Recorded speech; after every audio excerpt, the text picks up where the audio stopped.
G Baby got some nasty agendas to get off, bro. I Y'all be overhyping dudes too I much, I hate way too much. I hate it. Here we I go, hate bro. Let's see it, bro. What I is it, hate What you bro? mean? What do you hate, Trey? What do you hate, Trey?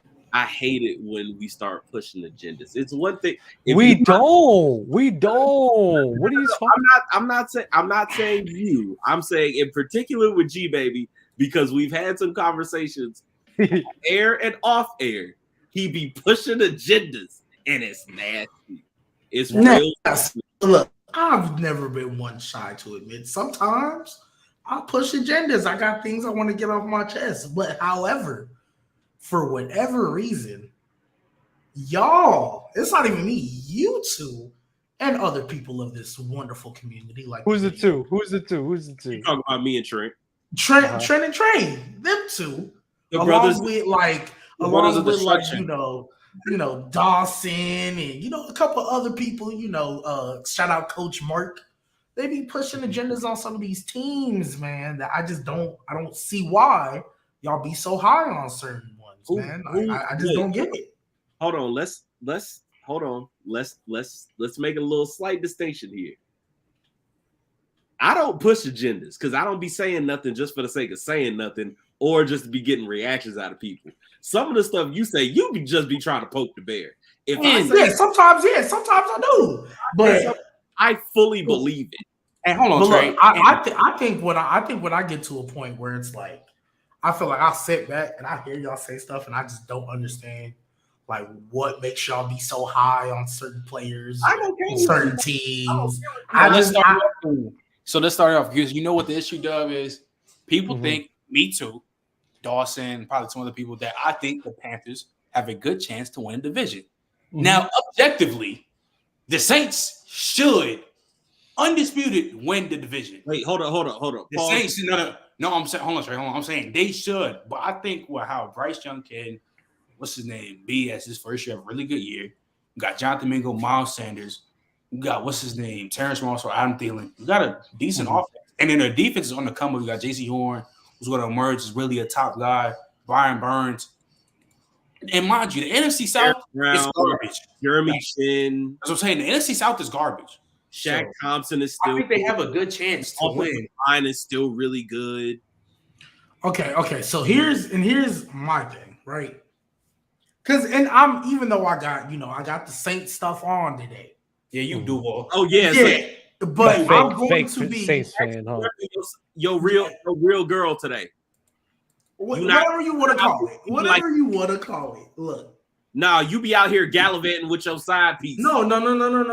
No, I don't. Your blonde-haired side piece. Listen, man. We know you like them blondes. Listen, man. You gonna get me in trouble with my girl because she gonna come back and watch this and be like, "What are they talking about?" I'm talking about Trevor Lawrence, G Baby's girl. Oh, okay, yeah.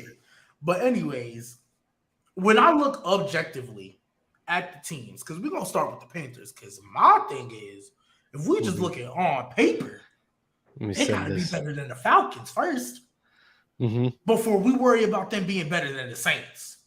Now, we've gone through their schedule. There was a lot of 50-50 stuff. And I said they could probably win 8-9 games possibly. But here's the thing. I think when the Panthers, when they start off this season, I think they're going to start slow. Bryce Young, I'm not expecting him to come out bugging. I think he'll be good, but I think they're going to start slow. You got old Adam Thielen. And I'm sorry, y'all not moving me with DJ Chark. I like Terrence Marshall. I think he can, young guy. He can be some. You're not moving me with the rest of that receiving core. The O-line, I don't think it's all that. I think it's fine. I think it's cool. Miles Sanders, I think he'll be cool for them. And I like the defense. I like what they got going on over there. But I think, especially with Bryce Young barely coming in, you got a bunch. It's not even just him. You got a bunch of new pieces coming in. You got to worry about timing. What does Adam Thielen, how does he like to run this and that? Where does he like the ball? Terrence Marshall. All that stuff is going to attribute to Bryce Young starting slow. Not that he can't get it together, but I think because he's going to start slow and because you got, and then you look at a lot of them 50-50 games early in the season, because I don't think they're going to be really coming out at the positive end of a lot of them. because it's still new. Bryce Young about to see stuff that he ain't never seen before, right? Not like in the literal sense, but it's an NFL defense now. He's playing NFL teams. I'm not saying he ain't got the IQ. Let's get to the point, baby. Let's go. The point is, the Panthers right now, on paper, they have a lot of 50-50 games that I don't know if a rookie Bryce Young is going to be able to help them come out on the other end of it. To the point where when you look at the Saints are healthy back. You got Alontae, Marshawn, DeMario, and Tyron still there. Marcus May still there. I think their D-line, that's pretty much a wait and see because you got rookies over there. But the back seven is still there, back loaded and healthy. On offense, even if Kamara isn't there, we still got weapons like Jawan. We got Rashid, who's about to be here too, Olave. And even though I'm not banking on the dude, if Michael Thomas just plays, that's a very viable weapon. And a more experienced, even though he had a bad year last year, a more experienced Derrick Carr. I don't see, especially when you look at how easy the Saints schedule is. Because the Saints schedule is super easy. I went back and looked at that yesterday. Super easy. I don't see how the Panthers win that division. Because I don't think they're winning double-digit games. I don't think they're winning double-digit games. Schedule is weak. I have seen the schedule. The schedule is talking about like his time and anticipation, and you got to get through that. You don't have to, that's for like OTAs, mini camp, and training camp. Like that's what it's for. It's different game speed training. You know that. Yeah, but you don't think they're not going full speed at training camp? I'm not. No, Trent, don't do that. See, I'm saying. Before I turn to the band and be like, bro, you play D1 football. You know you can do all the practicing you want. It's different when you actually get on the field with refs. Of course, but I'm saying against somebody else. I'm saying you saying they're going to start slow. I don't see that happening. And isn't the NFC South schedule just all week, just in general, or just the Saints? Well, the Saints is the weakest. I think the Saints is like top 5 weakest schedules in the league. I know that. Who does the NFC South play? I play the North. I know we play the North. I think the Saints have a couple East games, or maybe just 2.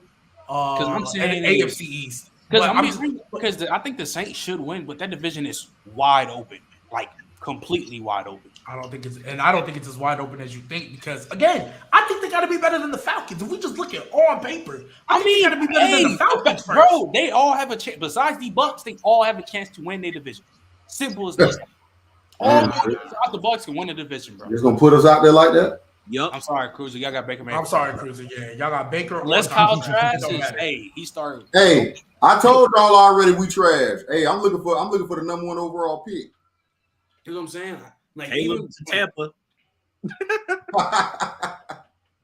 All right. LS Nate, I didn't say they were the worst. I said we have a top 5 worst schedule.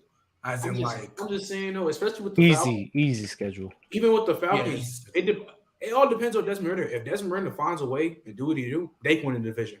Because you have Bijan. And see, but everybody most of the people I've been talking to, y'all, I've been hearing Panthers. And I get it. I'm Bryce Young. He was 1. I think he'd be great in the league. Not off the rip. We just talking for next season. Why can't he? I know. I'm not saying he can't. I'm saying I don't think he will. I think he's this. This is how I envision them starting up the season. I think the first 6-7 games, we're gonna see like the flashes of what he might be able to be, but it's gonna be a bit of a struggle. He got to learn. I'm sorry, Adam Thielen ain't moving me, and neither is DJ Chark. I don't think that receiving core. You don't think y'all trying to make it seem? What about Jonathan? So what about LaVisca Chenault? Man, I'm not. Hey, but G baby, do you think it's crazy to say if somebody said or the Saints could be 3rd in division? I think that's crazy. Yes, I think that's crazy. It's not. You think it's super crazy? You're not telling me both the Falcons and the Panthers. Unless we go through some injuries again and we lose Lattimore and Tyron and all these dudes for multiple games, you're not fully healthy. You're not telling me we're going to be 3rd place in the division. Okay. Because in order for us to be 3rd place, that means the Falcons and the Panthers would have to win, in my opinion, 10, 11, 12 games, and I don't think they're going to win. Okay. What? Cool. Okay. Cool. Let me get in on this. First and foremost, all this talk about the Falcons, I'm not trying to hear none of that shit. And you want to know why I'm not trying to hear none of it? Because I've watched Arthur Smith get Kyle Pitts and Drake London in back-to-back years and find every excuse to not get those guys the ball. And you gave him another weapon, and because he's a running back, now I'm just supposed to assume he's going to maximize this dude's talent. You got 2 unicorns back-to-back, and you found a way to give the ball to a converted receiver who's now playing running back and a guy who played at BYU that nobody knew. And the third option was a black dude with a Greek last name. And I agree with you. I agree with you on the Falcons. What are we talking about? I'm not trying to hear nothing about the Falcons until they prove, specifically that Arthur Smith proves, that he will actually use the weapons that are given to him at any point in time. So Can you not seen the same thing about Bryce Young? He got to prove that coming in. He's a rookie. Okay. Don't. I'm sorry. I didn't let you finish. I'm sorry. There is one real reason why I have optimism for the Panthers. One, outside of the weapons, it's good enough. It's not anything special, but it's good enough. They got some things in place where this is actually a nice landing spot for Bryce. The reason why I actually have real optimism for them is one person, and his name is Jim Caldwell. That is the reason why I have a lot of optimism about not the Saints, but the Panthers winning that division. No, you said it first. No, I did. I misspoke because y'all not winning. Oh, okay, all right. Yeah, so go ahead. Don't even. What up, Doug? What up, Doug? Y'all hear me? What up? What long time no see, my boy? Yeah, what it is, man. Long time no see, man. You know what it is, man. Shout out to the Gridiron, man. You said it first, Trey. You know who's winning that division. They're not winning. Anyway. Okay. I want you to put some money where your mouth is. You know what I'm saying? We can bet. I don't gamble. You don't gamble? Okay. Oh, dang. That's not. Look. If you believe that, that's why we put the money up. You know what I'm saying? We put the money up. If you don't believe what you're saying and what you're speaking on live YouTube, then we put some money up. Hey Mookie, what do y'all think y'all gonna do this year? Like, how many wins y'all think y'all gonna get? I think the Saints. If we being realistic, I think the Saints can win about 11 to 12 games. I think we got 2 Saints fans, which is a perfect spot if you look at what our schedule is. 11 to 12 games is our schedule. Our schedule is pretty good, pretty damn good, bro. Very winnable schedule. And the Saints play in the worst division. Like, I don't know, when people say like Saints are going to win 11 games, people scoff at that. Like, that shouldn't be that crazy, bro. That's what I'm saying. That's what I'm saying. That's what I'm saying. You got Trey over here talking about, oh yeah, the Panthers can win the division because they only gonna win like 8-9 games. They're not winning double-digit games, bro. I'm sorry. I don't think anyone in that is winning. Trey, have you seen the Saints? I just don't know what realistic opinion you can say why the Saints won't win that division. Bro.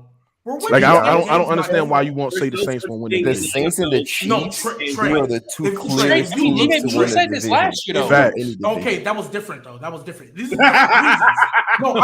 You're laughing, but these are 2 different reasons. Last year, gang. No, last year I said it because I believed in the personnel we had. This year, I'm just saying it just strictly because of the schedule. Okay. Trey, if you look at the schedule, bro, we're going. If we can give splits to everybody except the Bucks, we're going 4-2 in the division. That's if you look at the rest of the schedule, there's really only like 4 or 5 games, maybe, that are 50-50, and that's maybe.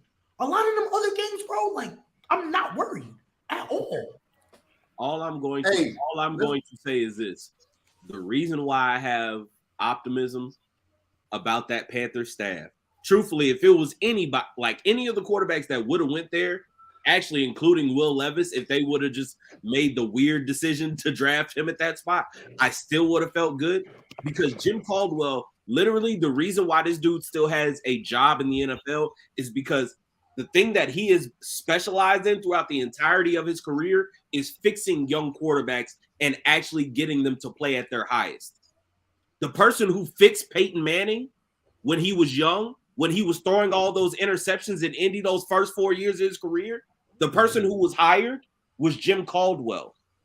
If you go look at his track record as a coach, everywhere that he has gone, he has gone there, and the quarterback has improved greatly.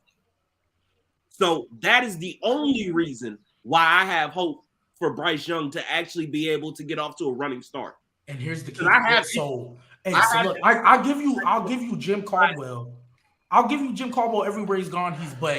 Has Jim Caldwell taken guys and made them that good year one?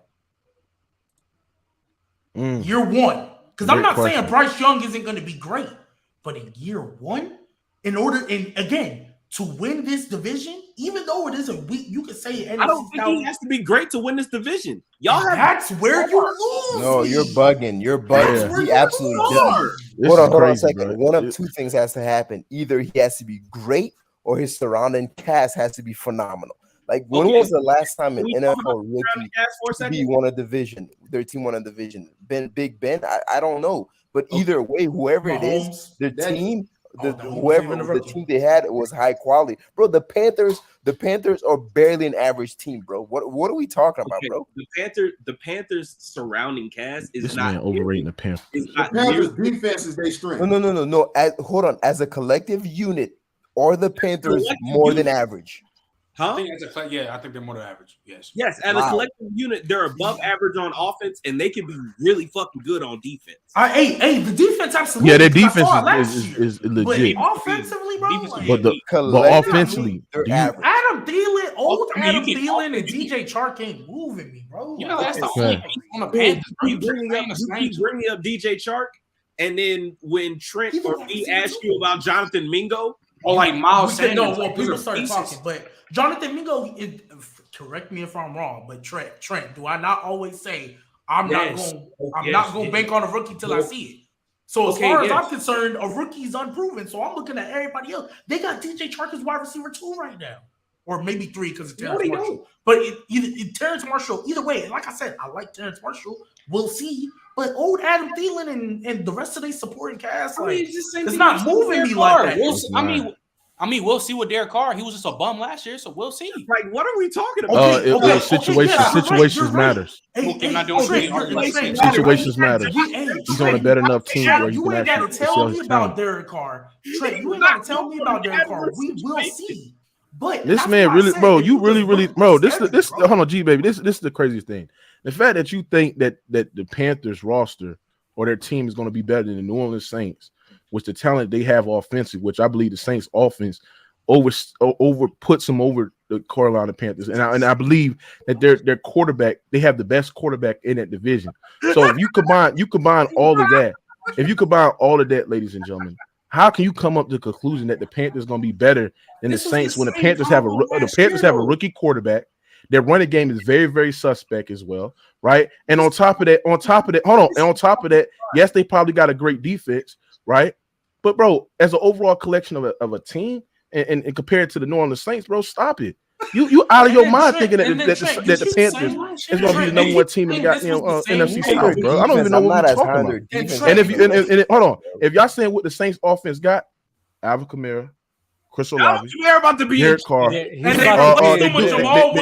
just picked up Jamal Williams as well. What are we doing? No, they won't.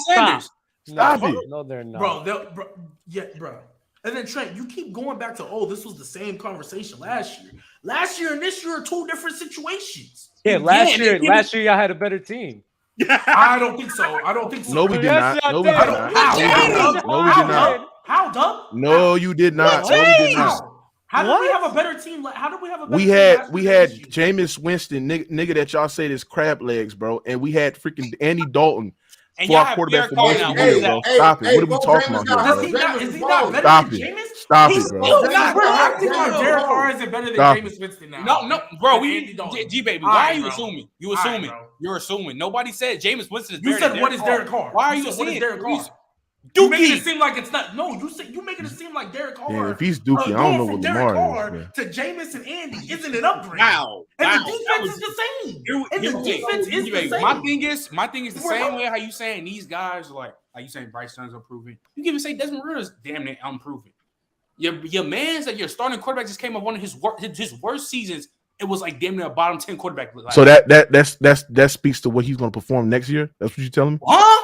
If he's went to a worse 18, situation. Oh, hold on. You telling me that what Derrick Carr had last year is gonna be the reflection of this year? That's what you telling me. All I'm saying is, Mookie, it's not a good No, it's not. And Bryce No, Young it's ain't got not. no reflection. No, it's not. That's just stupid. That's a stupid way how to judge football. I'm not saying that. That is a stupid way how to judge football. You know, situations matter. You know the situation that Derrick Carr was in, bro. The gap between Carr and every other quarterback in the division is a massive gap. It's a massive gap, bro. Regardless of what you think of Carr, I don't even know why we having this conversation. Regardless of what you think of don't Carr, know why it's a Duff massive thinks gap, bro. If the Saints don't win the division, they need Carr need to lead the league. That's how bad I Hey, think. Cruiser, I'm with you though. I'm with you on that. If we don't win the division, you know where you can send my bags. I'm with you. They don't win the division. All I'm saying But is, Doug, can you explain to me how the Saints last year were better than the Saints this year? Oh, that's easy. Number one, I think that this season the injury bug is gonna hit y'all even worse. I think the defense last season is probably gonna be that's crazy. Even worse than what it was last year? For sure, because Alvin Kamara is going to be in jail. That's the main reason, right? Okay, but one that's not an injury. And too. Jamal Williams isn't going to be this running back that's going to fulfill the absence of Alvin Kamara. Well, that's what we drafted the other guy for. It's going to be a midi if Kamara doesn't play. It's going to be a community. I got a promise you, they're not going to make up the absence of that. And then on top of that, y'all defense is. We barely utilized Alvin Kamara. Why not? Why not, Doug? What are we talking about? Because I don't think you guys are that good. Okay, but also too, Doug, you said the injury bug on the. You know, last year we lost like 4 or 5 starters for most of the year. In our offensive line was decimated because we lost Lattimore last year. We lost Tyron for a couple games. We lost P. Warner. We lost D-line. Like, you think it's gonna be worse than that? Yeah. Yeah, bro. I ain't gonna lie. And on top of that, our starting left tackle was out for most of the year as well. Like we had some injuries. Andrews Pete missed games. Like, bro, wasn't there a lot? Yeah, Jarvis Landry was gone. You know what I'm saying? Like, bro, it's a lot of content that you got to speak about when we talking about the New Orleans Saints. The fact that they're getting a much better quarterback. Over the last 3 or 4 seasons, the Saints been having quarterbacks like Jameis Winston, Ian Book, Andy Dalton, Trevor Shitney, like, bro. We getting the Derrick Carr, bro. That is way better than what the quarterbacks that they had, bro. Schedule, so, bro? like I said, the Saints are gonna go 5-2 in their first 7 games. Have y'all seen their schedule, bro? That's what I'm saying. If y'all look at the schedule, y'all will see what I'm talking about. We can go now. I think when we have this convo, like a few months later, it's going to be a conversation who's going to win the division. That's all I'll say. I think the Saints should win. But I think the Panthers and Falcons should definitely emerge and win a division. Bro, I'm telling you, I don't think the Saints is going to just open the top going to be crazy. Okay, now I think about it, it ain't going to be anything. This is what I'll say. My only rebuttal to the whole schedule argument that people keep bringing up is that literally every year people bring up, oh, well, the schedule should be easy, and then 6 games into the schedule, motherfuckers realize, oh, damn, this is the NFL where things literally change year by year. You get surprised by the most random of teams every year. I do not count on the schedule year in and year out. No, Trey, you're right. There's always going to be a surprise. So instead of counting on the schedule, you count on speculation. My main point is that I don't believe anybody in this division is going to be good enough to win double-digit games, which is why I'm actually have optimism with the Panthers. That's why. Because that actually gives them a shot to actually be in contention to win the division. And I think the motherfucker who win the division might be 8-9. You do realize that's crazy. That's crazy. Yo, the rookie quarterback. The hate is crazy, bro. Bryce is gonna struggle. Not because Bryce is crazy, but that's what rookie. Yeah, that's what OJ. I literally said the same thing, bro. Like, he's not gonna struggle. He's not gonna struggle because it's his fault. It's not like he's gonna struggle because he struggles because he's in the NFL, bro. But the thing is last season the Panthers finished 7-10 with Baker Mayfield, PJ Walker, and Sam Darnold. Right? Their defense was good. I think their defense is still going to continue to be good. Got a better quarterback, better weapons because they traded CMC. But they got better weapons. But hold on a second. They have better weapons now than they had last. No, they don't. They have better weapons than the Saints. You're telling me Adam Thielen and Miles Sanders is better weapons than CMC and DJ Moore? I forgot about Yo, no. Dub, you're CMC making got a traded out massive- of there. I you're forgot making a DJ Moore massive was there. I forgot assumption, DJ though, Moore was Dub. there. You're making a massive assumption. I'm gonna be real. How's that an assumption? No, I'm just how's trying to that? be No, realistic with If this they prediction, went, bro. they went. The Because we talking about assumption- schedules, right? The assumption you're making is that Bryce Young will actually play better than Baker, than Darnold, and those guys. I Y'all expect assuming them the to. Saints gonna. You That's just an assumed the assumption. Saints I go don't know 5 that and that's 2. gonna happen. But He's a we're rookie, assuming bro. that's what predictions Y'all are are. assuming that. All Wait, OJ, all you just predictions predicted. are. You just said the Saints were yeah. going 5-2 in 7 games. That's the same shit. I mean, Oh, it's look actually at their not, schedule. The reason is not. No. But OJ, It's but not. hold on, fellas. I was in that OJ, same thing. hold on, fellas. But I OJ, can like that's explain what easily. that's what Go ahead. predictions are. It's all about assumptions, right? We're assuming that these guys should, and that's how we base our predictions. But right? here's the difference, though. The guys on the schedule, I know who their quarterbacks are. I know what type of caliber of team they are. Like, now, can that shift a little bit? Yeah. But a variable that's completely unknown is Bryce Young as a starting quarterback in the NFL. We just That's don't know completely how he will unknown. perform. I have The for fact- sure. I have no Facts. sample size. I have nothing. This y'all And OJ, really think that this man is gonna come in just like but the that's lead fine. up, bro. But Bro, that's it's fine. just- And it's nobody's crazy. but nobody's saying that. Nobody's saying That's that. what Trey All just we're- sat there and said. Oh, Trey was just sitting there saying that Hold this on, man hold gonna on. come up. No, and you're saying that. What are you No, talking you're about? I'm saying that he's gonna be better I'm than saying those this. guys. All I'm saying is all the wait. Hold up, Trent. All I'm saying is with the Panthers, I'm not expecting him. And Trey said this. He said word for word, he doesn't have to play at this all-star rookie level that you guys want him to. He just has to play better than Baker, Darnold, and PJ Walker, and to allow that defense to do what they had to do to be better than the record in which they had last season, which was 7-10. The record was 7-10 last season. So if you don't think that Bryce Young could be in there to give them 2 extra wins, Nope, I don't. 9? I That's don't. crazy. That's crazy. Hey, crazy. NC Dub. Because For it's me, No. a rookie. No. for me, I quarterback in have the the NFL. Panthers. 'cause Yeah, I I've think seen Derrick the Carr- Y'all just Hey, so Doug, it's I've crazy, seen the bro. Panthers schedule too.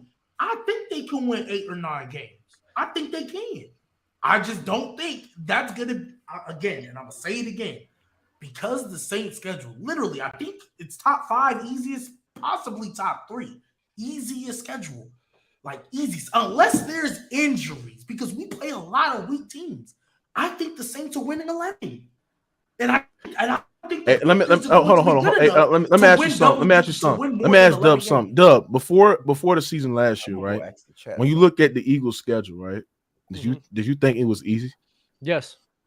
And was the results Exactly. reflect on the schedule being that easy? But the Bro. thing is, the thing is, the Eagles. Wait, Guess stop. what? Everybody The kept difference saying that the Eagles had an easy schedule before the season started. I remember. That's what I'm saying. Like, bro, No, we can see that the schedule can be easier for you to Y'all got actually it, bro. win so- goddamn games in the league, bro. That's so Like, what are we nasty. talking about No, here, wait, bro? that's so nasty got it, because bro. the talent Yes. between the Eagles on that roster and like everybody else, bro, we had hitters all That's over. fair. the That's place. fair. All right? That's So it was easier for us to expect those guys to win. While the Saints, even though it's an easy schedule, we're talking about winnable games. Like we go about percentage, right? There'll be like 70 to like an 80% chance the Eagles are going to win the shit. Where the Saints and their 50-50 winnable games, it's like 50 to like 60%, bro. Brother, Like it's not as much of a guarantee. As Doug, you can guys we are letting please go believe through the more. schedule? Because I promise you, okay. there's not that many 50-50 games, bro. Y'all just No, hold on, because your hold on. guys, because your I know talent I'm is so coming in weak. late. That's why. I know I'm why coming in late, but I it's gotta ask a easier to question. lose. Yes, Go Can you guys hear me okay? Yeah. You guys talk about easy schedule. The easy schedule is based on, like in most cases, the record last year, right? So let's go through, because there's some teams who had bad records last year that we know are going to be good this year. That's what happens in football every single year. No, Every single it's year. a combination of bad record. You're It's a right. combination of bad record last year and what have you done. So we're looking at draft. Do you still have the same starting quarterback? We combine both of those things. It ain't Fact. just last Right. year, bro. That's what I'm saying. That's what I'm saying. Like, Don't It's a just fluid. look at Hey, what- we can when go we through say the easy schedule schedule, right because now. let's look at. I just want to use. I love using the Bengals as an example.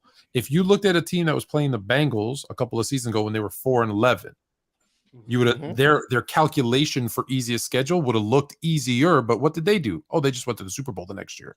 So that's all I'm saying. I came in late on the conversation, but I'm just saying when you say easy schedule, gee baby, I know you want to go through it. Okay, go through it, because quarterback might be different, roster might be different. There's a lot of things that go into it. But G baby, I'll go through the schedule.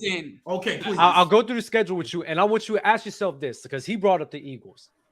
The Tennessee Titans is week 1.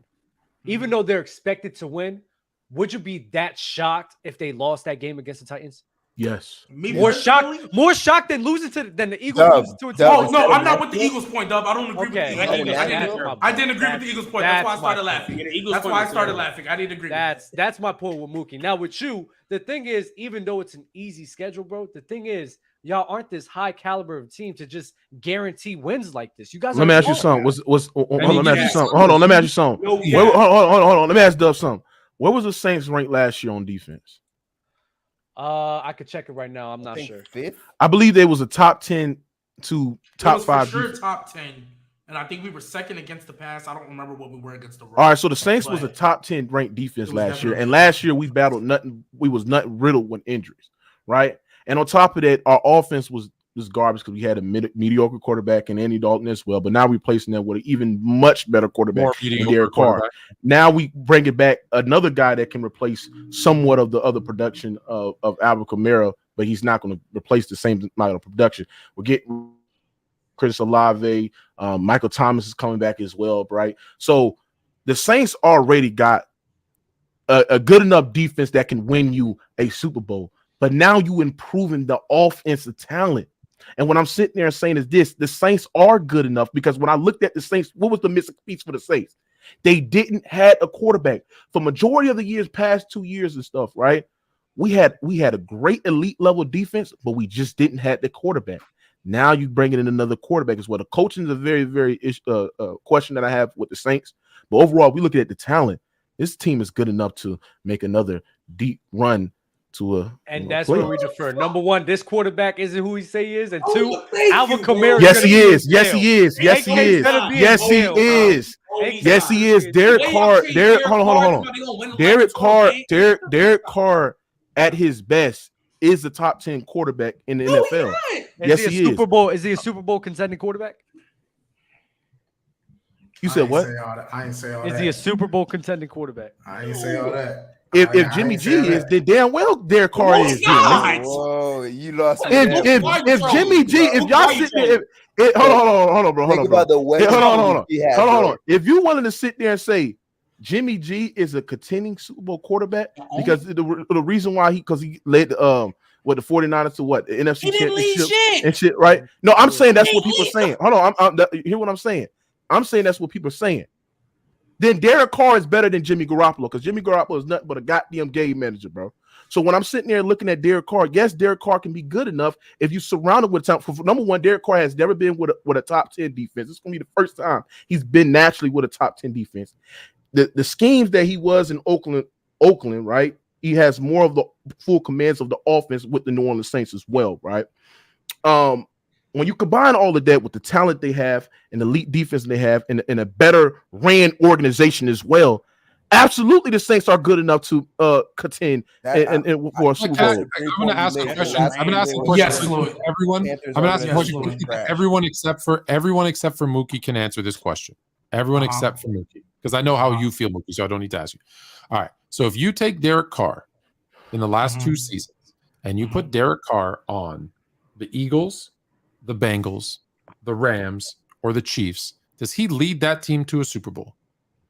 We're talking about the last 2 seasons, so like 21 and 22? Yep. Hell no. I'm not going to hold you. So look, are better than be honest, G-Baby, be honest. G-Baby, be honest, bro. Be honest, G-Baby. I'm going to be honest with you. I think if you put him on the Eagles last year, they still make it as far as they still make it as far as they did. They still but that was the best situation possible for any quarterback. Hey, because Dub, if you keep it a buck, Dub, the people y'all played in the playoffs, Jalen Hurts played elite. Jalen Hurts played elite in the playoff games, bro. Are we serious? No, I'm talking about the whole season. No, bro. I'm not gonna hold you, bro. I'm not gonna hold you, bro. I'm not saying Derek Carr would play exactly like Jalen Hurts. But they can still win all them games they won. They can still win all them games they won with Derrick Carr. My brother. So hold on. We're not going to act like we're not going to act like the defense in the elite running game won them that game against the 49ers, bro, in the NFC Championship. Are we going to know that?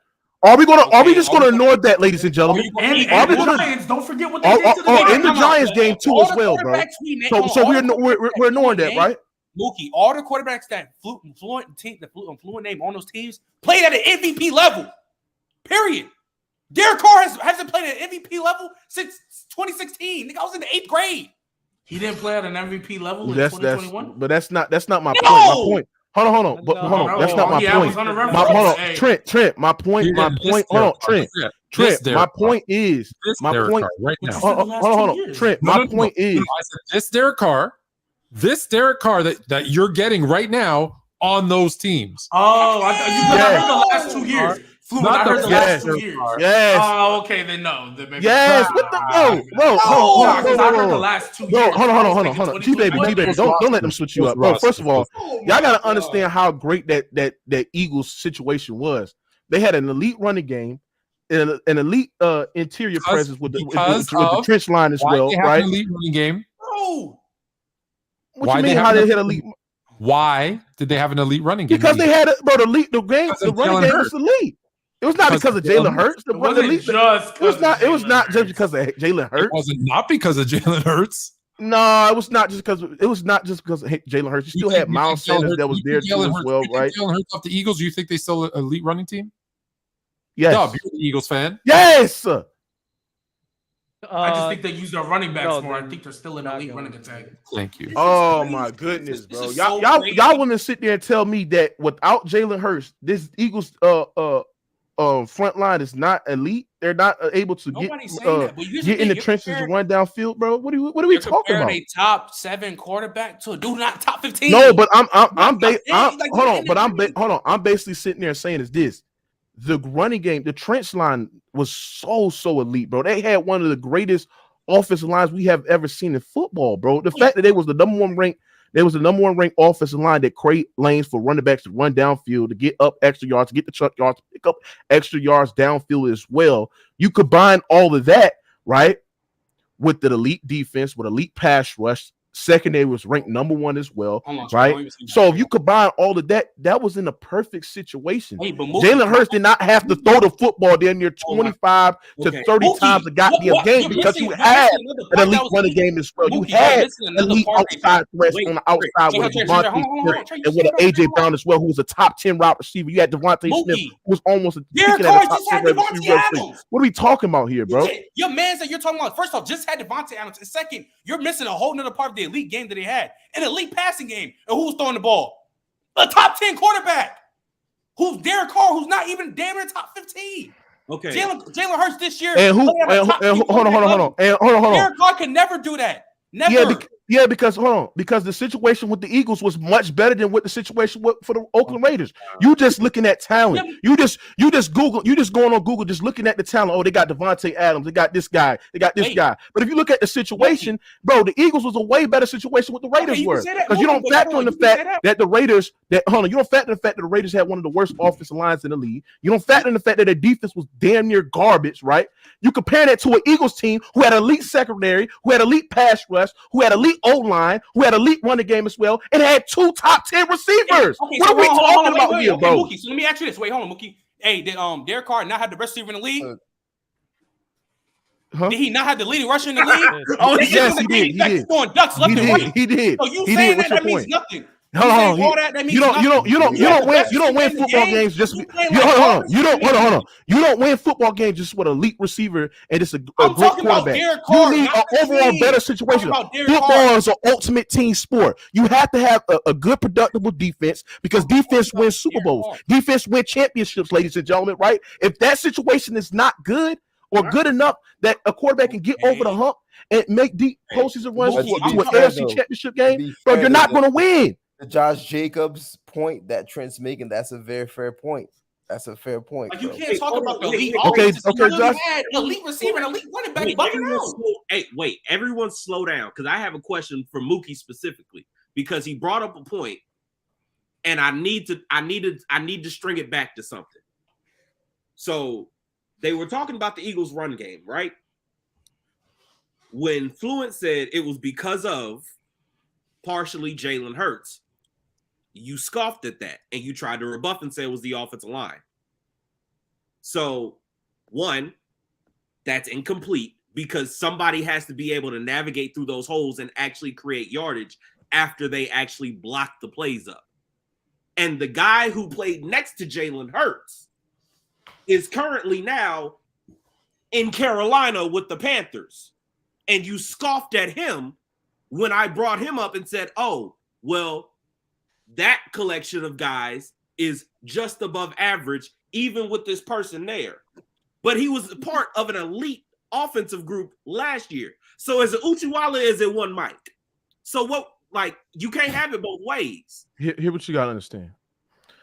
I'm not saying that Jalen Hurts didn't bring the football between the tackles and he didn't pick up extra yards. I mean, that's glaring. He did it.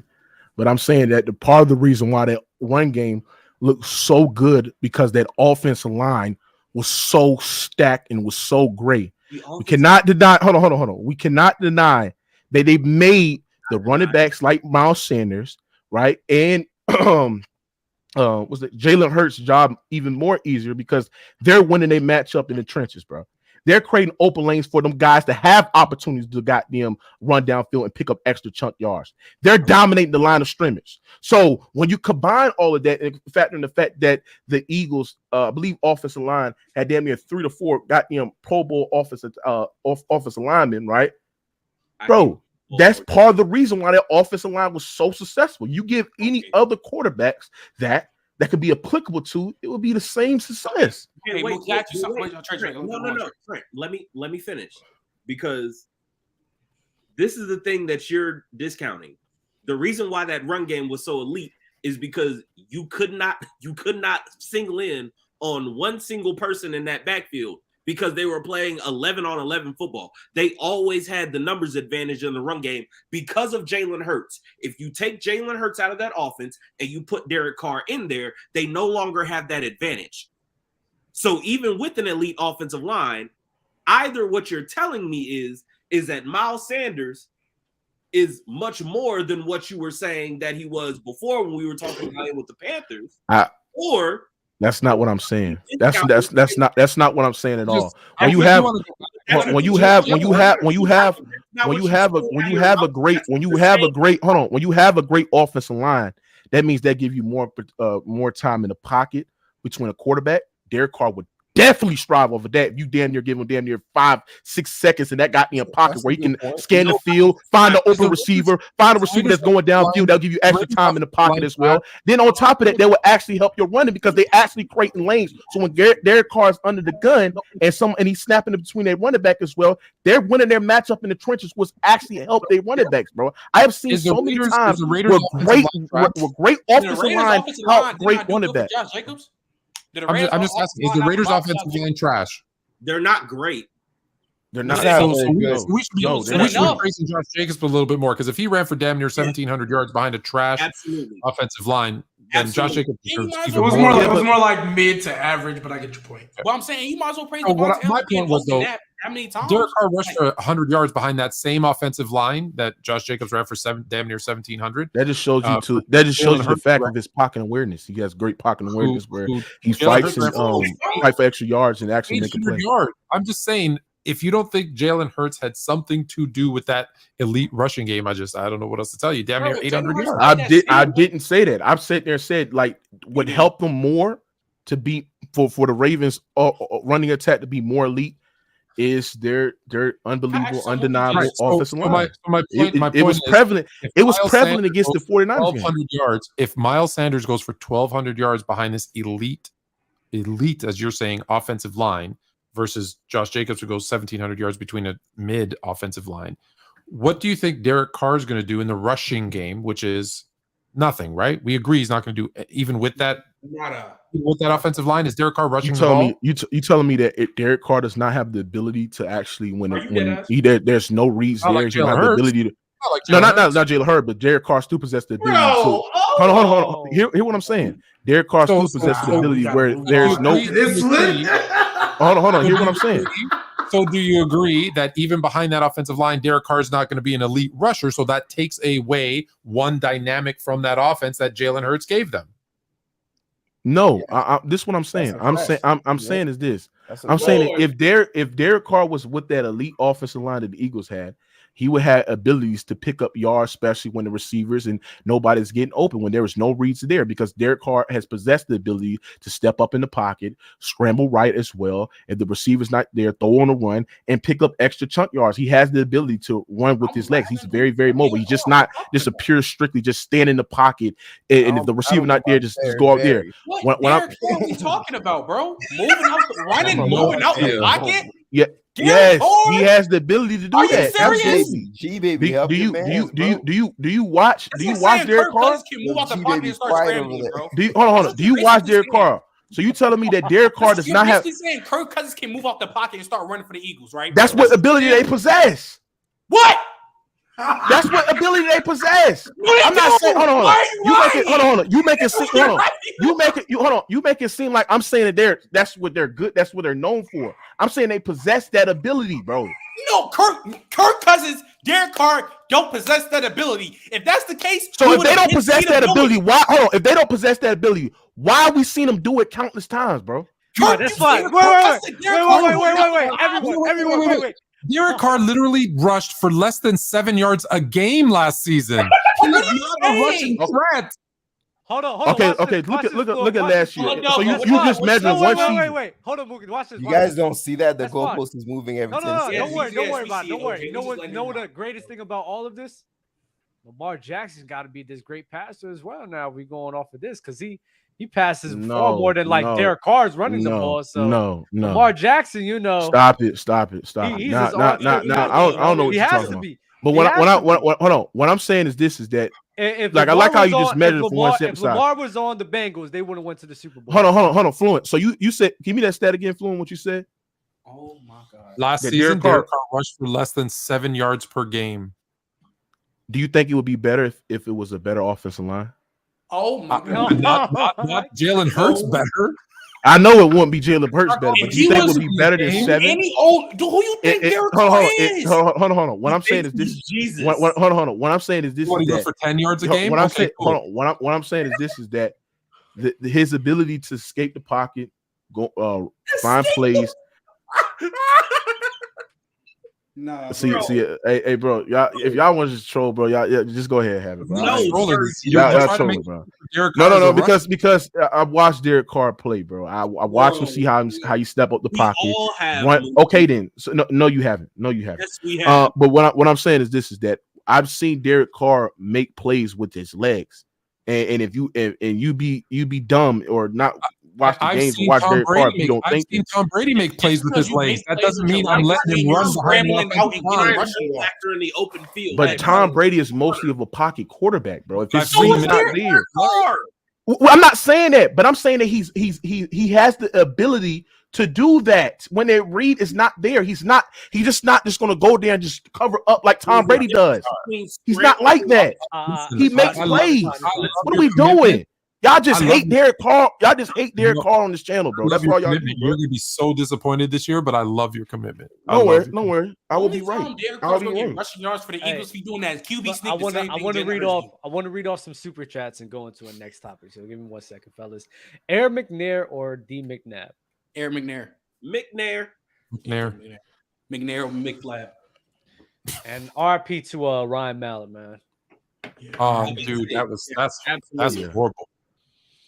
Yeah, RIP, man. Salute to him and his family, man. MC Robinson, do we have a gambling problem in NFL and college sports? Yes. More than that. It's more so people not following regulations as opposed to I think it's more people following the protocols as opposed to action. I don't think people are like addicted to gambling and like, oh, I got to do this. I just don't think they're following the rules and they're getting caught. Nah. We have a gambling problem in every sport. NFL players are just too dumb and they're getting caught. Yeah, because everybody's doing it. Hell, you got an NBA insider. You got an NBA insider messing up the whole betting on NBA draft picks so that he can get the company that pays him, FanDuel, get them more money. Like it's all the gambling companies are paying these dudes now. It's gonna get worse. But I don't think there's a proliferation of gambling in the NFL. I think what's happening is the NFL is scrutinizing players more. They're looking into it more, but I don't think there's like some spike in gambling. I think this has always getting caught. Yeah, I don't think it's a problem. I just think they get caught more. And I don't know. Is gambling a problem, Dub? As long as I don't think gambling's a problem. It's a bad look, bro. As long as you know how to stop gambling. It's a bad look because it's too close to the integrity of the game. Someone actually playing the game and gambling, even though they may not necessarily impact it like a referee, it's just too close, bro. So should they have a zero? Like every sport should have a 0 player, 0 ref, 0 coach, 0 owner. Absolutely, like are you telling me NFL players can't gamble on different 100%. Sports? They can on different sports, not on NFL though. Yes. That's why they're getting in trouble. They're gambling on NFL games. Bro, man, when you start talking about the integrity of the game, like, but how they be getting caught though? That's the game. thing. Believe it or not, they include their email address. Didn't Calvin Ridley bet with his own name? Like he used his own credit card? Like no, he used his NFL email address. He uses bro. How you hold on? How you get caught betting, bro? Like why y'all won't come to a realization like let me use a fake name, fake email, or something like that. Give the money to a homeboy or something. You don't have to do it yourself. The NFL is a cartel, and they can track your IP address if need to.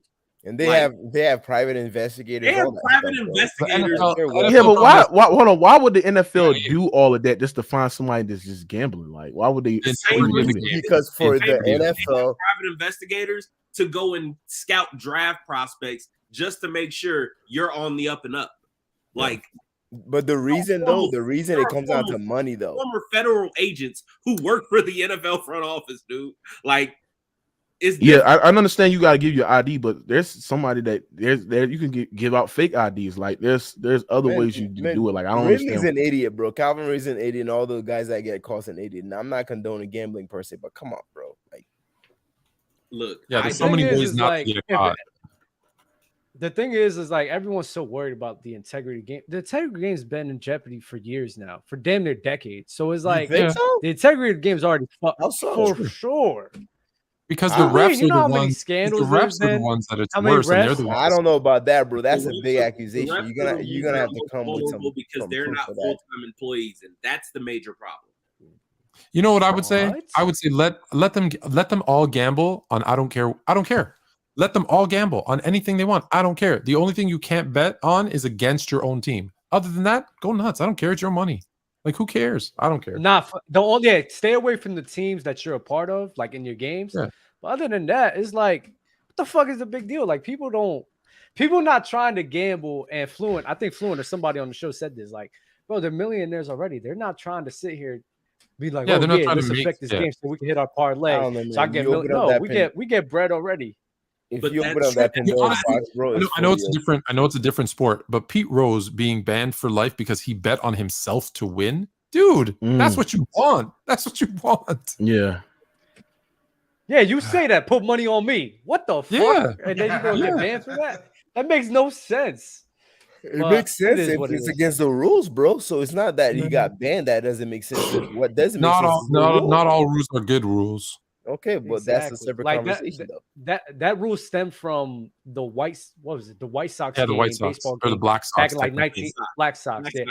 in like 1917, because I think the mob was able to pay for the players to throw the game, and the reason why they were able to pay is because the players didn't get paid that much in 1917. Now the players are not obligated to throw games like that because they don't. It's like, no, why would I? When you were making $5,000 a year and you could hit a $5,000 bet, it made sense. But you're making $5 million.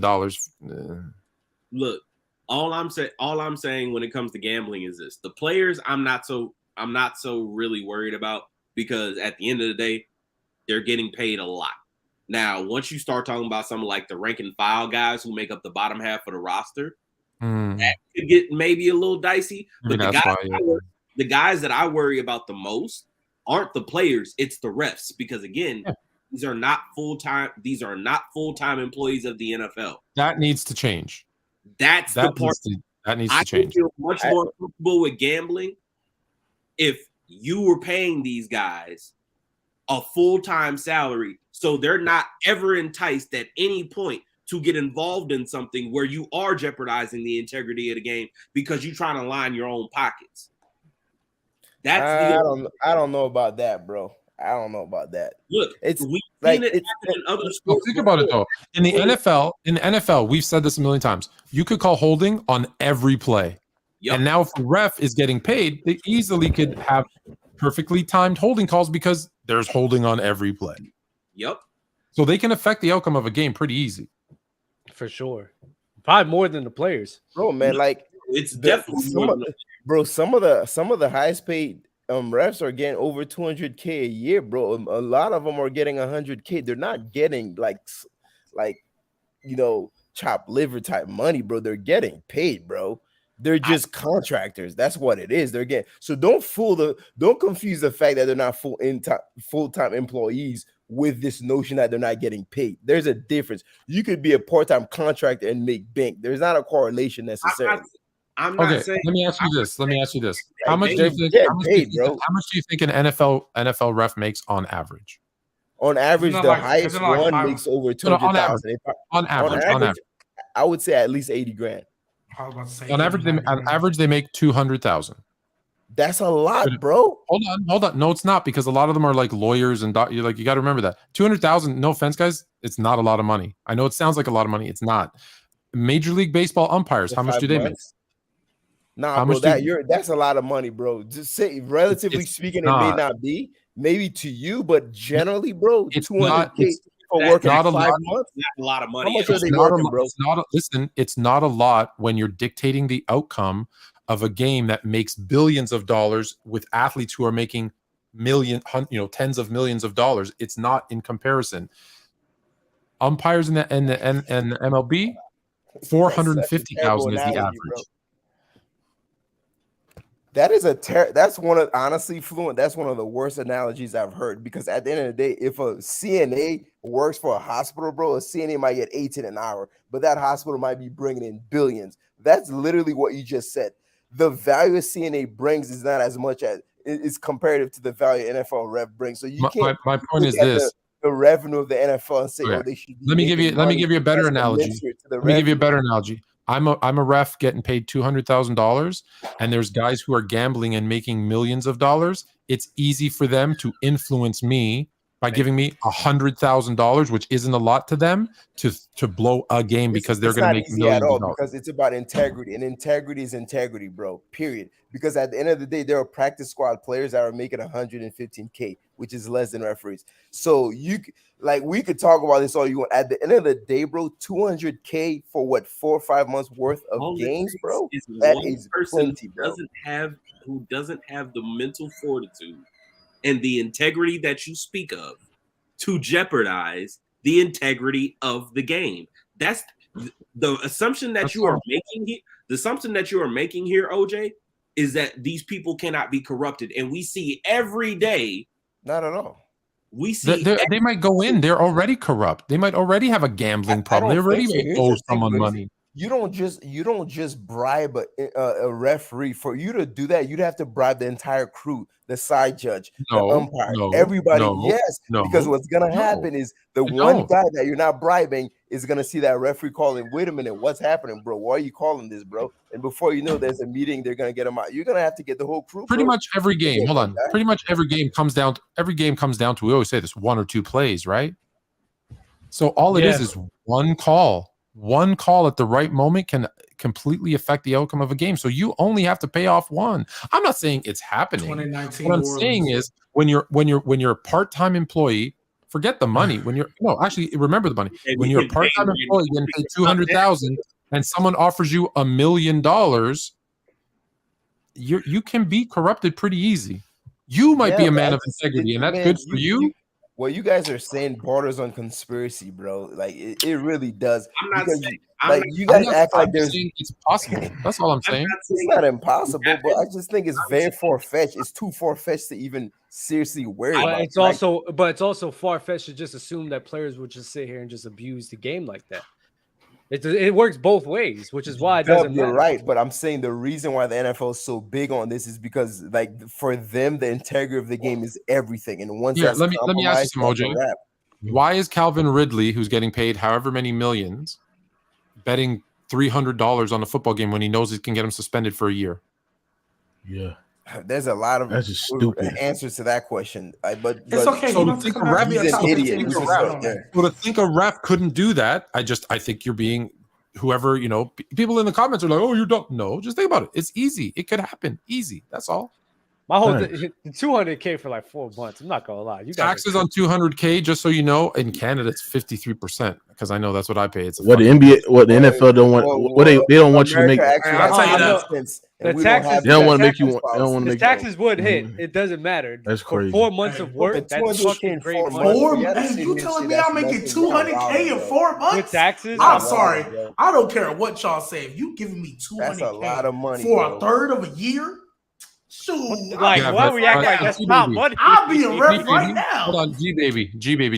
You need to put it into perspective. Go look at what the refs do for their regular jobs. They make that money anyways. And again, all that means is but that helps my argument. If they're making it anyways, they would be less incentivized to take bribe. No, they're not. No, you guys are thinking. You guys think hundreds of thousands of dollars are a lot. They're not. It's not. No, that's not what we're saying. But what we're saying is $200K in 4 months. That is objectively, generally speaking, a good earning, bro. On top of the money, on top of the wait, G-Baby. On top of the 100 to 200K they probably making on their regular job. In 8 months. Add on that. And Dub, by the way, if they're a lawyer, because I think Ed Hockley was a lawyer. If they're a lawyer making millions and then they make a little, if they're making millions, that's different. If they're making millions, that's different. But you can't get a house for $1 million anymore in my neighborhood. That's a lot of money. If they're making all this money regularly, bro, it's just for fun, bro. That $200K is nothing to them. When you're making $200K, you're in like a 10 to like 15% of like people in America. You in a whole different tax bracket. It's closer to 5, bro. It's closer to 5. I guess I'm looking at it from a different perspective. I guess I'm seeing it from a different perspective. Clearly, that means you're rich, bro. It's Floyd that bands, boy. Hey, Floyd got the bands. He talking about $200K ain't nothing. Floyd got the bands. Yeah, $200K. I don't know what the hell. Yo, that's like that's 5%.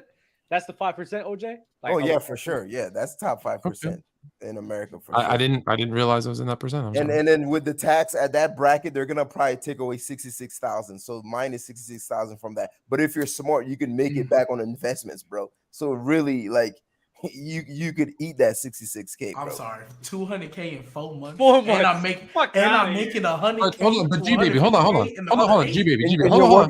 You're working a 4-hour game. Wait, G baby. Think about this though. Think about this. You're thinking everyone's on the up and up. This is all I'm saying. You make $200K to ref, okay? Like Calvin Ridley, you have a gambling problem, so you owe $1 million, and someone comes to you and says, "I'll give you $1 million versus beating your ass." Are you not taking it to make one holding call? I mean, thank you. You asking me personally? Thank you. Absolutely. That's the point. But also too, Fluent. I agree with that one. No, I mean, if I owe somebody $1 million, Fluent, and all I got to do is make one holding call, yeah. I mean, if here's the thing though. If I'm making that much bread, honestly, just generally speaking, obviously we don't know anybody, right?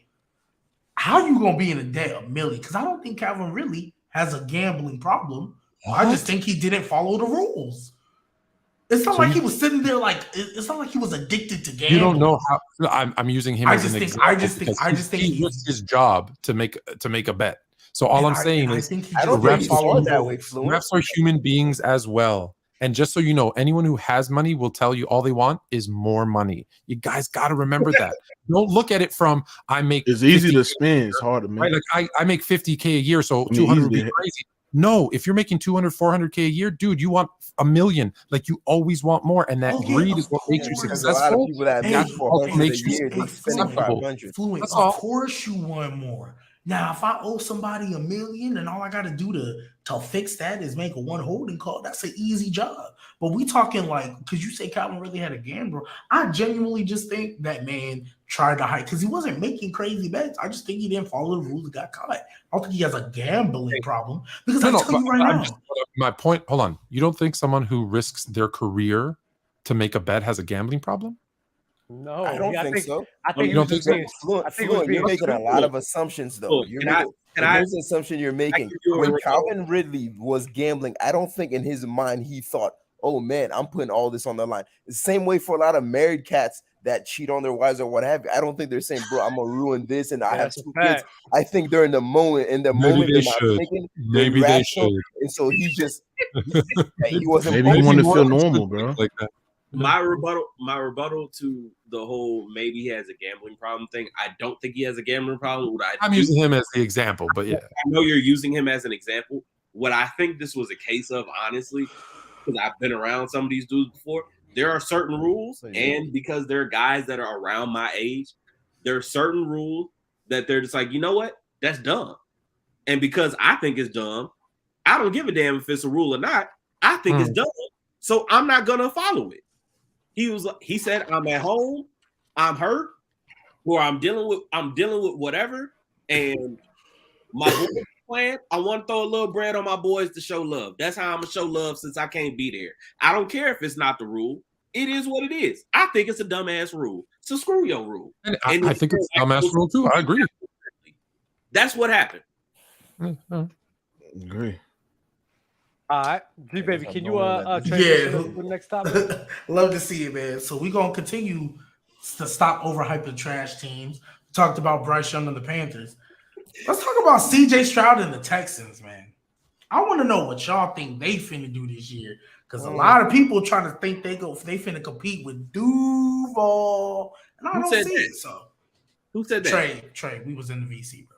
We was in the VC together, Trey. People said that in the VC. He's saying a lot of people. So Trey, you was in the Discord, Trey. I think the Texans won like 7 8 games. Part where people were saying the Texans were going to win more than 6 games.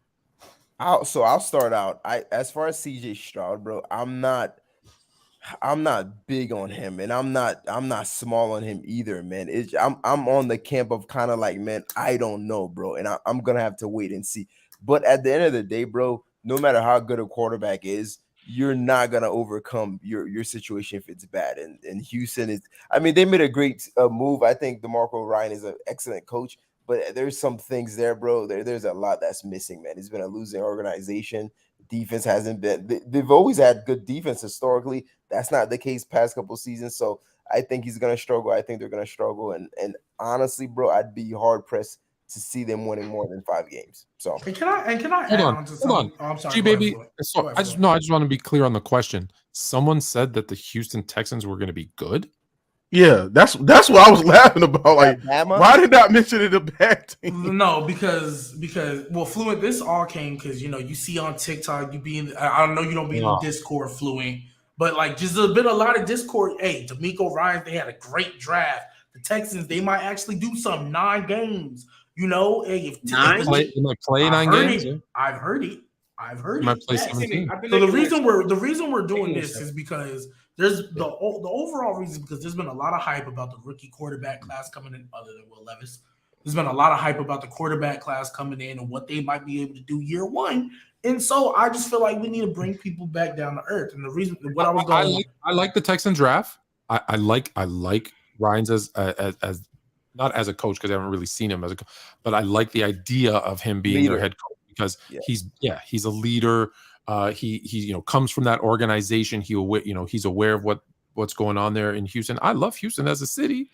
I just think they're 3 years away if everything goes right and everyone stays healthy and yada yada yada. All of the things can be true. Like, you can still like their draft class, you can like the hire of the coach, but to think that they're all of a sudden going to be a 500 team, I think is. Hold on, I have a question. Be a 500 team? Crazy. No, I said because he said 8 or 9 wins. So I said to think they're going to be a 500 team is nuts. Fluent. I know this is random, but it's bothering me. So Canadians all pay 50% tax, or is it based on your bracket where you're at? No, based on your bracket. Based on your bracket. Oh, okay, you got deep pockets then. Gotcha. All right. Yeah, you got it like that. But what I wanted to add on to OJ's point, you had to like you needed to. Because I was thinking about it, I'm like, couldn't do that offline. You have to do it here. Yeah. And so what I wanted to add on to OJ's point is it's kind of the same thing I felt with the Panthers, but not to the same level, because rookie quarterback who don't know, and what people aren't gonna like, he's coming from a school just like Bryce, who historically their quarterbacks up until recently have not panned out. They usually don't. And Tua, Jalen Hurts, they're the exceptions right now. Jalen an OU quarterback. Fair enough, yeah. But like Tua, Justin Fields is very much still a question mark. We gonna see. Mac Jones a huge question mark. So so they're coming from schools where usually it doesn't pan out. And even though Frank Reich is not a rookie head coach, DeMeco Ryans is. And even though I think he's a great coach, I've seen great coordinators not pan out as head coaches. Because at the end of the day, it is a different animal when you're the top man making decisions. So he's going to be a question mark. I think they did have a good draft for sure. And I think their free agency, low-key, kind of went underrated because they didn't get big names, but they definitely improved. But I think I just think we're expecting these rookie quarterbacks. I feel like most people are expecting these rookie quarterbacks to perform out the gate when I don't think they're necessarily. When most of them don't. Let's be honest. Most of them don't perform. Exactly. But I think the situation aren't as good to do that. The other thing is, listen, and I told you guys last year because I how I feel for Lovie Smith. I thought the Texans were going to be better than we thought, and they were. They were competitive. They didn't win a lot of games, but they were competitive. Mm-hmm. The problem is, not only are they the Houston Texans and they need a couple of years, they're also we're sleeping on their division because we're like, Jacksonville is good, everybody else sucks. Tennessee's not going to be horrible. Last time I checked, they still have Derrick Henry. Jacksonville's going to be good again. I don't even know who's the Colts. Yeah, but they still play in the AFC, and the AFC is stacked with those. And also fluid. Can you guys honestly name me 5 teams in the NFL that the Texans have better talent than? I can't. I don't know that I can name 3. Yeah. From top to bottom, look at their roster. They're one of the least talented teams. I don't like that argument. I get the fact that they're not like as talented, but you don't like that argument. Why don't you like that argument? Because they can start winning games that they're not supposed to. And there's a reason why the Eagles went to the Super Bowl. And a lot of not taking them serious. That they would, because you're comparing that team with the best talent, or second second roster in the league. Yes, and OJ thinks the talent on the Texans that's are exactly what I'm doing. I mean, I think maybe it's trash. Now, wait, let me get it. Who are the starting receivers for the Texans, bro? If the Texans were in the NFC South, I'd give them a chance. Rookies. That's what I'm saying. Hey, wait, let me get it. Let me get in on this. Trent, our father is an NFL coach. What is the saying he always says when it comes to coaching and personnel? What's the saying? Tell me. Okay, this is what he's always told me. You show me a great coach, I will show you great players. You show me a bad coach, I will show you a bunch of bad players. This is I'm gonna let you finish. I don't like that. I don't like that either. I'll let you finish though. Look, there are always exceptions to the rule, but more often than not, the best football teams, the guys who are usually year in and year out, are winning the Super Bowl or constantly in contention. Their rosters from top to bottom are actually pretty good. The Texans are not there. Not even close. No, not even close. That's not my thing. So why y'all compare the Raiders? But here's my thing. Hold on, Trey. I don't think they have to be that close to win, because I think they can win 6-7. I don't think they have to be that close to. I think they're game. I think. How many did they win last year? Jackson, they won 2, 3. 1. Something like that. They went 1 or 2 or 3. Who's one of them? They won 3. I think they won 3. They won 3 games. So it's a new coach, new QB, new everything. You're gonna have a rookie quarterback. 3 more games. rookie quarterback. Officially, they won 3 games. Yep, I think they can win. I'd be shocked they win 8 games this year. Bro, like I said, to me, if they win 5 games, like that's good, Okay, bro. so let me. If I don't mean to take. I don't mean to take over hosting, Dub. I'm just going to ask a question though. 5. If that's the over under, you have over or under 5, Trent. I'm going over. You're going over, Mookie. Under. I don't think they win 5 games. OJ. I prefer it to be 5.5, and then I'd go under. Okay, fine. 5.5. Yeah, I'll go under. This team not good enough, bro. Trey. It's not even that complicated. I don't know why we just. I mean, I just it's just not complicated. It's not that good, bro. Hey guys, it's because it's Tank Dylan's there. Even if I take out Tank, they drafted a lot of young people, and they have a lot of young people on the team. Okay, let me especially with D'Amico Ryans, like Derek Stingley. He was used wrong in the system. He can get a huge jump this season. He can. You got Will Anderson, the best pass rusher, that's probably besides Jalen Carter in college, and he can have a big impact on that defensive team. Okay, wait. Let me. Come on, Trent. I'm gonna get you right now. Go ahead. And Will Anderson not? Go ahead, Trent. It depends how they use Will Anderson. That's my own. I think they're gonna use Will Anderson has moved to full-time defensive end, which is actually what he. Oh, that I did not know that. Yes, they moved. That changes a lot. That was the first. That was the Yo, I'm telling me. All right, bro. Did you watch Will Anderson in there, bro? Don't change nothing, bro.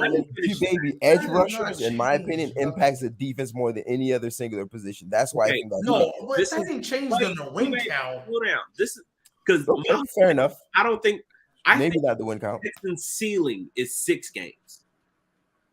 Like their absolute ceiling is 6 games. One, the reason why I have way more optimism with the Panthers and their rookie quarterback is because that situation is objectively better than what's going on. You're playing in a much weaker division. It's a much better situation roster-wise. And on top of that, the quarterback that you're asking to make the jump to the NFL is the guy who's the best processor out of the entire group. And that includes CJ Stroud. So I'm gonna read. CJ Stroud got a lot of flaws in his. I'm gonna read you their schedule. A lot of holes in his game. I'm gonna read you their schedule. You tell me where they're getting 6. Tell me if CJ Stroud. You ready? Go ahead. Okay. Ravens. Loss. Colts. They can win. They can win that one. Because AR-15 is the quarterback. Stop eating, bro. Stop doing crazy. Win that one. Go ahead, Jags. Jags. Loss. 1 and 2. Loss. Saints. Loss. Upset. Hey, they go. Hey, man, stop trolling. That's a loss. Relax, bro. That is a loss. Stop bro, it, bro. I'm saying, hold on, real quick. They're gonna win the game that they're not supposed to. I don't know. Okay. Panthers. I'm at Panthers so far. 1 win. Panthers. They can win that one. They can win that one. I'll give them that one. There you go. No problem. Bucks. They can win. They'll beat them. They can win that one. They'll beat them. Hold on. Y'all don't think y'all ain't. We're giving them the benefit of the doubt. Bengals. Come on, bro. No, that's a loss. Cardinals. They win. Loss. Wait. Time out. Kyler Murray. I know my boy Toon might start, but they can dead win that game because Kyler Murray is out. Okay, that's fine. Okay, Jags again. Yeah, sorry. That's Kyler Murray out. Broncos. His ACL. Oh, the Broncos. I thought that's a loss because I think that's a loss. The defense alone. It should be Frogers and the Jets. Yeah, that's gonna be a blowout. Oh, that's a loss. Tennessee. They lose. They can win that one. I don't know, but it actually depends. If Derrick Henry goes beast mode, then no, they lose. It's a loss. Stop it. It's a loss. Browns is a loss. Tennessee again. This one at home. A loss. They're splitting. I'll give them the split. They're splitting. They're not splitting. They're losing, man. Stop. I'm giving them the benefit every time. Even one person said win. I'm giving you the benefit of the doubt. Last week, Colts. They might sweep the Colts. No, I think they're splitting. I think they're splitting. They can sweep the Colts. So hear me out now. Hear me out. I went through every single week, and every time even one person said win, I gave it to them. It's 6.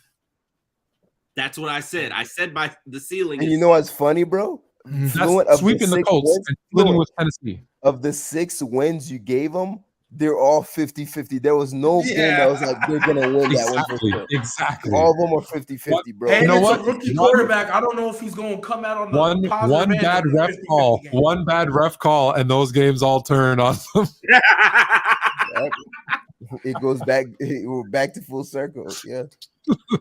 Look, this is the thing that worries me about the Texans. If you're looking for them to exceed quote unquote expectations, like I said, the best processor in that draft last year at the quarterback position was Bryce Young.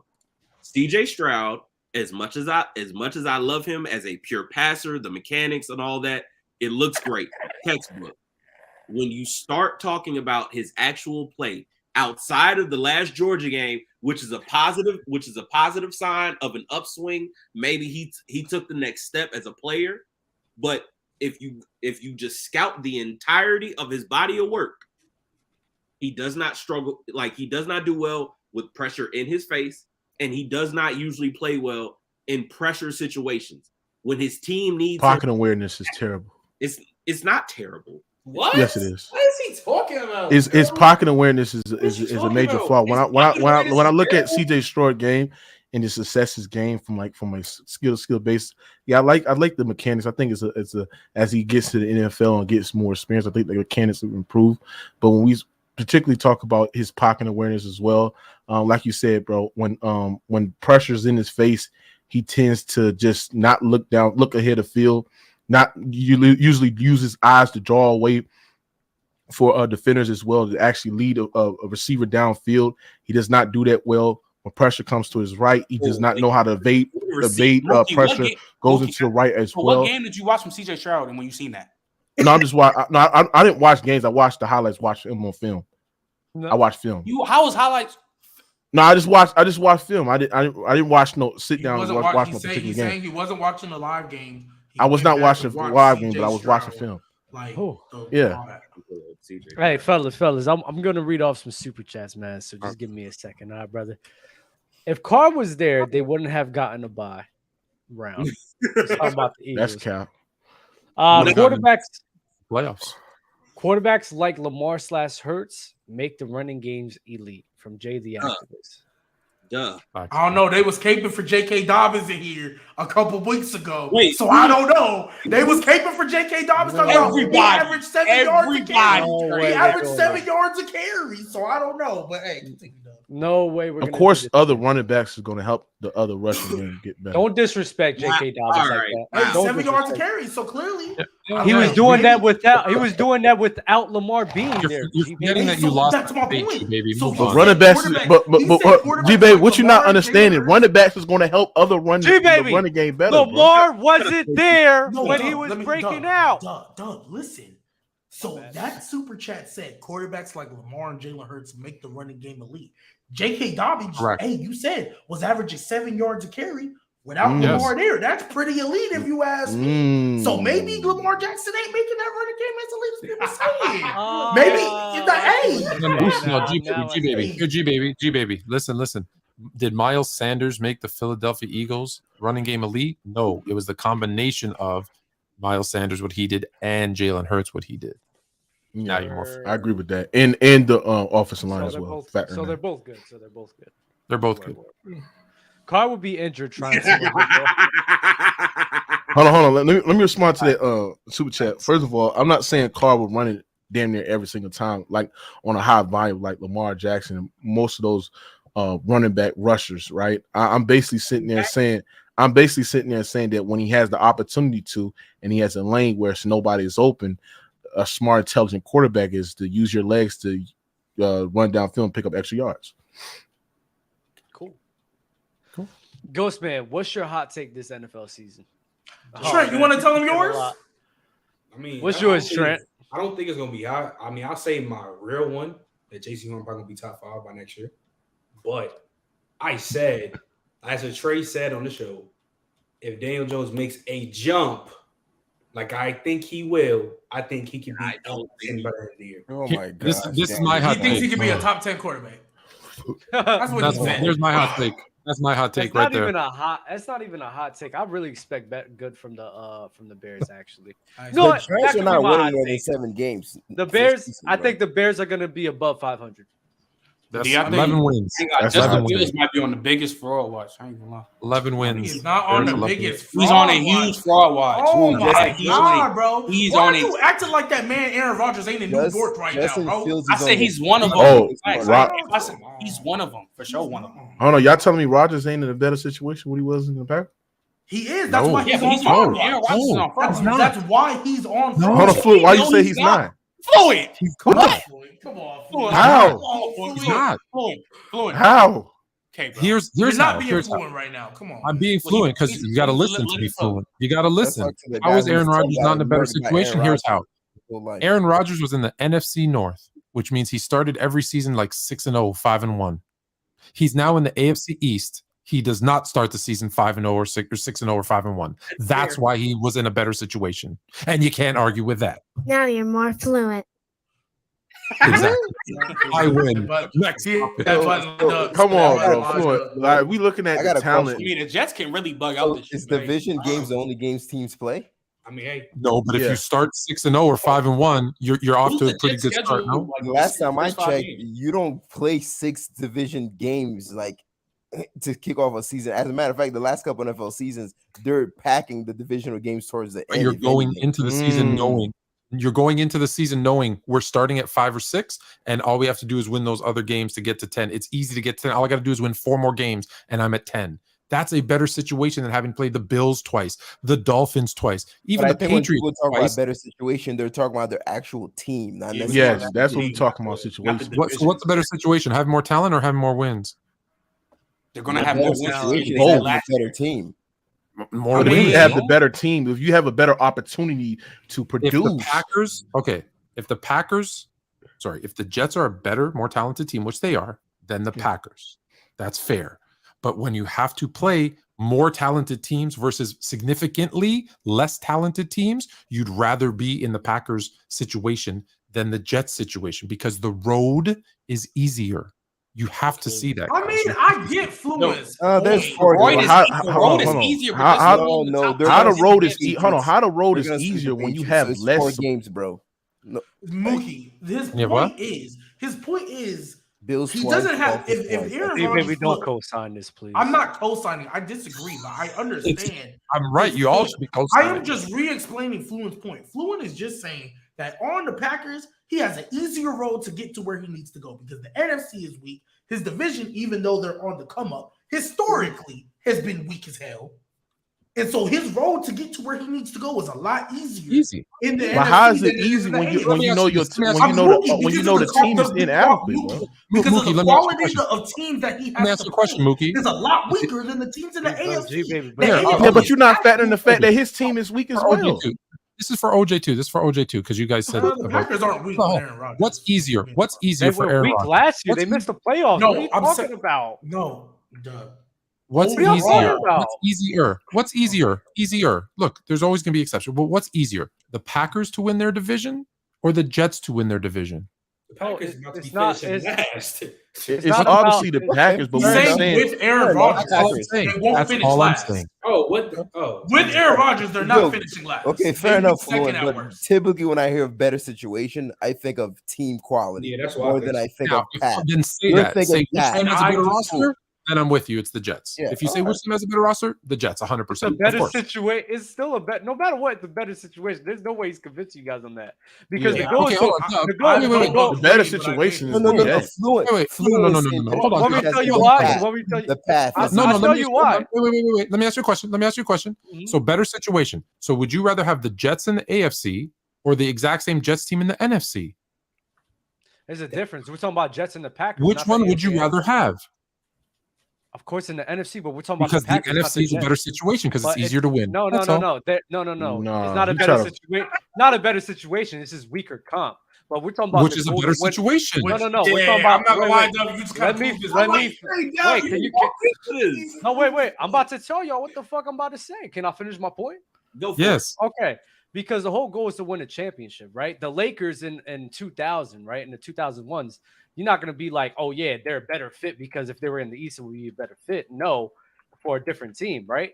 The thing is the whole goal is to win a title. And on the Jets unit, going on that competition, the goal is to win a title. On the Packers unit, that Packers unit is not a unit to be able to win the title. Okay, so you can't win the title. You can't win a title if you can't go to the Super Bowl. So Fluent, by your logic, that means if your team, since you use the basketball analogy, that's a great example. So would LeBron James have been better going to a better team in the West and trying to get to the finals, or staying in the East where he went to 8 straight against nobody? No, it's not getting to the finals. Fluent. It's about winning the fucking Super Bowl, and that's what you can't win it if you don't get there.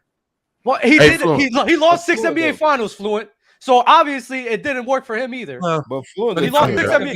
He lost 6 NBA Finals. So obviously wasn't a better fifth one. Hey, hold on, Fluent. Can I ask Fluent something? Can I ask Fluent something? Hey, Fluent. So hold on. So Fluent. Hold on, G baby. By your logic, you basically sitting there saying that the Jets situation is better than the Eagles because not the Jets, but the Bears situation is better than the Eagles because the Bears got an easier path in that weak division. No, that's what you basically saying. They're in the same conference. See that? No, look, I don't agree necessarily. No. That's what he basically saying. If we looking at the Bears situation, he's basically saying that the Bears situation is better because the path to them got bro, I'm not gonna lie. Even though I don't agree with Fluent, it's mind-boggling me y'all not get what he's saying right now. He's comparing two teams. G-Baby, everyone gets what he's saying. I understand the concept. The thing is, I don't agree with the concept because even though it is an easier road, so here, let me put it. Maybe I'll put it a different way. Would you rather be on a team right now? Would you rather be? Your goal is to get to the Super Bowl. Would you rather be in the NFC or the AFC? No, that's all I'm saying. I think it's if I have a good enough. Hold on. If I have a good enough team to compete, and my situation is good enough to win a Super Bowl, it don't matter what I'm at. It don't matter. Stay right there. It doesn't matter. Mookie, you are right. Stay right there. It doesn't. If you're good enough to compete, it doesn't matter where your team is. However, I would much rather just have to deal with Jalen Hurts and the 49ers than Mahomes, Burrow, Allen, and all that. Thank you. Yeah, but G-Baby, hold on a second, G. I could make the same argument. And say I'd rather be in the AFC because if I get past that massive amount of talent, then I'm gonna win the Super Bowl. But it's much harder to get past that talent. It's a much harder road, though. You agree? If you make it to the Super Bowl, it's almost a guarantee that you're gonna win because you already beat everyone else that could have beat the hardest opponent. But it's still, Doug, you said the point. Or you could be battered and bruised, and the other team who had the easier path comes in and wipes the floor with you. You just said it's hard. It don't happen like that. You said the goal is to anything can happen. That's why they play the games. You could be battered and bruised in a weaker conference. Because the team is better doesn't mean they're gonna batter you more. Like, Doug, you said the point is to win a championship. You know how you have to keep in mind. You know how I feel. The Jets are finishing below 500, so that's why I think the Packers are in a better situation. Wow, that's crazy. That's a crazy take, bro. That is a very say that, bro. You just hate them. Hey, Fluent. Yeah, you hate. You are very rational. That is not rational, bro. I hate him. You are usually very rational. That is very irrational. You understand, OJ, when a person owns the whole franchise. Yeah, you a Bears fan. Oh, that's why. Yeah. Oh, man. By the way, guys, after everything Fluent said, notice he conveniently forgot the fact that the Packers actually were third in their division, and the Packers actually won one more game than the Jets last season. So there's that part. G baby, you think a Bears is a better situation to win compared to the Jets to win a Super Bowl? The Jets are I never said that. No, I mean, what's hard? That's not. I mean, what's hard, G baby? No. Yeah. Okay. So let me. You know what? I appreciate the context, Ben. I take the easy path. I appreciate it, Trent. But back to the Bears Superchats. Anybody else got hot takes? Can we go back to the refs? Can we go back to the refs for a quick second? Do you think any of them make calls because they have like a certain player like in their fantasy team or they're playing against someone on their fantasy team? I wholeheartedly believe 2019 New Orleans versus Rams was because they had money on the Rams. I think most of them don't. I think most of them don't even have fantasy football. Should they be allowed to play fantasy? Refs? No. Is that a rule? That might be a rule. Like that's worth looking into. I wonder if I don't. Yeah, I don't know if it's real. I'm asking a question for real. You said what? What was the question? That's a good question. If refs are allowed, NFL refs are allowed to have fantasy teams. No. I don't know. I don't know. Do you know that as a fact? They can't. Yeah. You're just making that up. I think so. I think one ref was I think in the NBA ref. I think one ref was getting called out for speculation or rumors that he was using the things to bet for the games, like he was using a type of app or a website to bet on the games that he was actually coaching. So, for his fantasy or whatever. So, yeah. I got some more super chats, man. Give me 1 second. What's your hot take this NFL season? Oh, wait. We already did. We did that one. G-Man, make the NFC Championship game. What team do you guys think? Mookie, I think your mic unplugged. I literally heard everything. Hold on. I got to mute you for a second. A lot of ice in that cup. I heard literally everything. What team do you guys think will have the worst record in the NFL for each conference? Love the show. Appreciate you, G-Man. But which team do you guys think will have the worst in each? I think the easy answer is the Bucks and Texans. If without thinking about it, those two that's the easiest answer. Is the Bucks and Colts. You are crazy, bro. You are disgusting. Y'all think the Colts right now are better than the Texans? Say it again. I do. What teams do you think will have the worst record in the NFL for each conference? No, for each conference. That means for the AFC and NFC. So AFC, NFC. Okay. Yeah. The Cardinals will have the worst. Where's Butter playing? Tampa Bay. Mm-hmm. Yeah, 1-16. Yeah. So Tampa and Houston. Cardinals may be worse. That's the easy. Y'all think the Colts are going to be better than Houston for it? Yes. Bro. Why? G-Baby. I'm asking y'all to tell me why are you asking me? Because the Houston Texans are the Houston Texans. Just because of Jonathan. Yeah, JT. Like, come on, bro.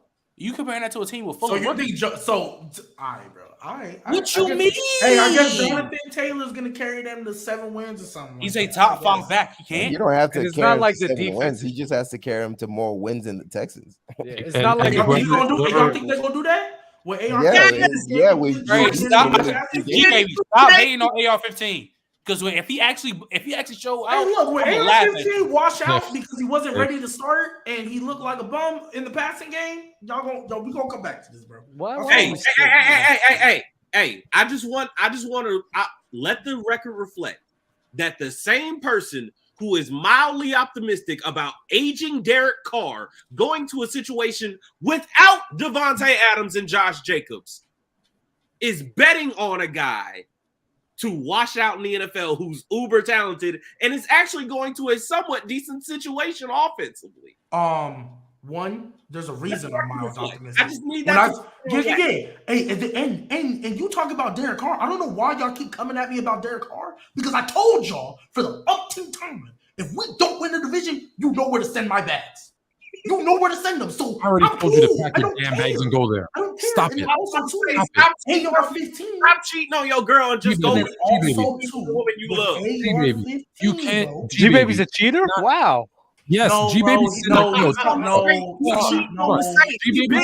saying that, bro. Let me tell you, Dub. I want to hear. Yeah. I was going to tell you, Dub. G-Baby is sitting there, and he's got his toothbrush and his Listerine at his side chick's house, but he still wants to see if girl gets a new job. He's going to please stop making these metaphors. I promise y'all. If she don't close the door the right way this one time, I'm out. I'm leaving. I'm telling you, I'm done. I'm done with her. Just go. Go to Duval. Go to Duval. If she don't give me some, if she don't give me some ass, if she don't give me some ass this weekend, bro, she's done. I am humbly requesting that y'all stop making these metaphors because when we get off this stream, I'm going to get in trouble. So I'm humbly requesting that y'all stop making these moves. Okay. Please. I'm begging You gonna walk out there. All right, fine. You know what? Mm. Check this out. G-Baby, fine. Exactly. Fine. You won't get in trouble for this. But- G-Baby telling everybody he's a vegan, but he's got a steak cooking on the barbecue. Okay? Just go eat the damn steak. Just go eat the damn steak. Look, and I'm gonna say this. So you won't again. get in trouble for that one. My thing about AR-15, I don't think old boy was pro ready coming out. Obviously, Trey, I don't scout as much as you do, but I don't think he was pro ready coming out. I think he needed to go somewhere, sit and learn first, because he's going to be thrown out there into the wind. And running the ball, I'm not worried. It's passing the ball when I need him to make plays on 3rd and long and 3rd and medium, making throws in the red zone. That is where I worry. And because we've seen in the history of the NFL, when you start guys who aren't ready to start and you throw them into the fire, they don't, most of the time, they wash out. You don't get a bunch of Josh Allens where you can be mid and trash your first 2 years and then jump up to elite. You don't get that often. So I'm looking at the overall, I'm looking at the rule, not the exception. Okay. Yeah, so I think y'all are getting mad at me because I don't want to give AR-15 the exception. The thing is, the thing you dismissed. No, I'm getting mad at you because you just You talking about Anthony Richardson? Trey, Yes. The thing you dismissed though is a lot of quarterbacks. They don't sit here and play with a talent with a freaking Jonathan Taylor, bro. Or like, What does that have to do with him passing the ball? It's not a no. No. Wait, What? let me answer that. Go ahead. Hey, clear out, bro. ISO, clear out. ISO, he called for the ISO. My bad, gang. My bad. First and foremost, cook him. Did you really just ask what having an elite running back does? Well, you twisted my words. You're gonna twist my words around, but my point when I said let me just clarify. When I said what does that have to do with him passing the ball, my point was, hey, if Jonathan Taylor is an elite running back, of course the running game is gonna be elite, right? But if the man can't consistently make the throws he need to make, you can have that running game. If your passing game is gonna be bottom of the league, it's not gonna do much for you. That sound like Lamar Jackson, but y'all say he's a top 5 quarterback. Mookie, shut up. You that brother. Hey, Mookie, you that brother. Do me a favor. Leave the room. Go argue with your Derrick Carr fathead that's in your bedroom. All right. Go ahead, bro. Anyway, this is my point. One, to your point about, what does that have to do with him passing? One, Jonathan Taylor can catch the ball out the backfield as check down.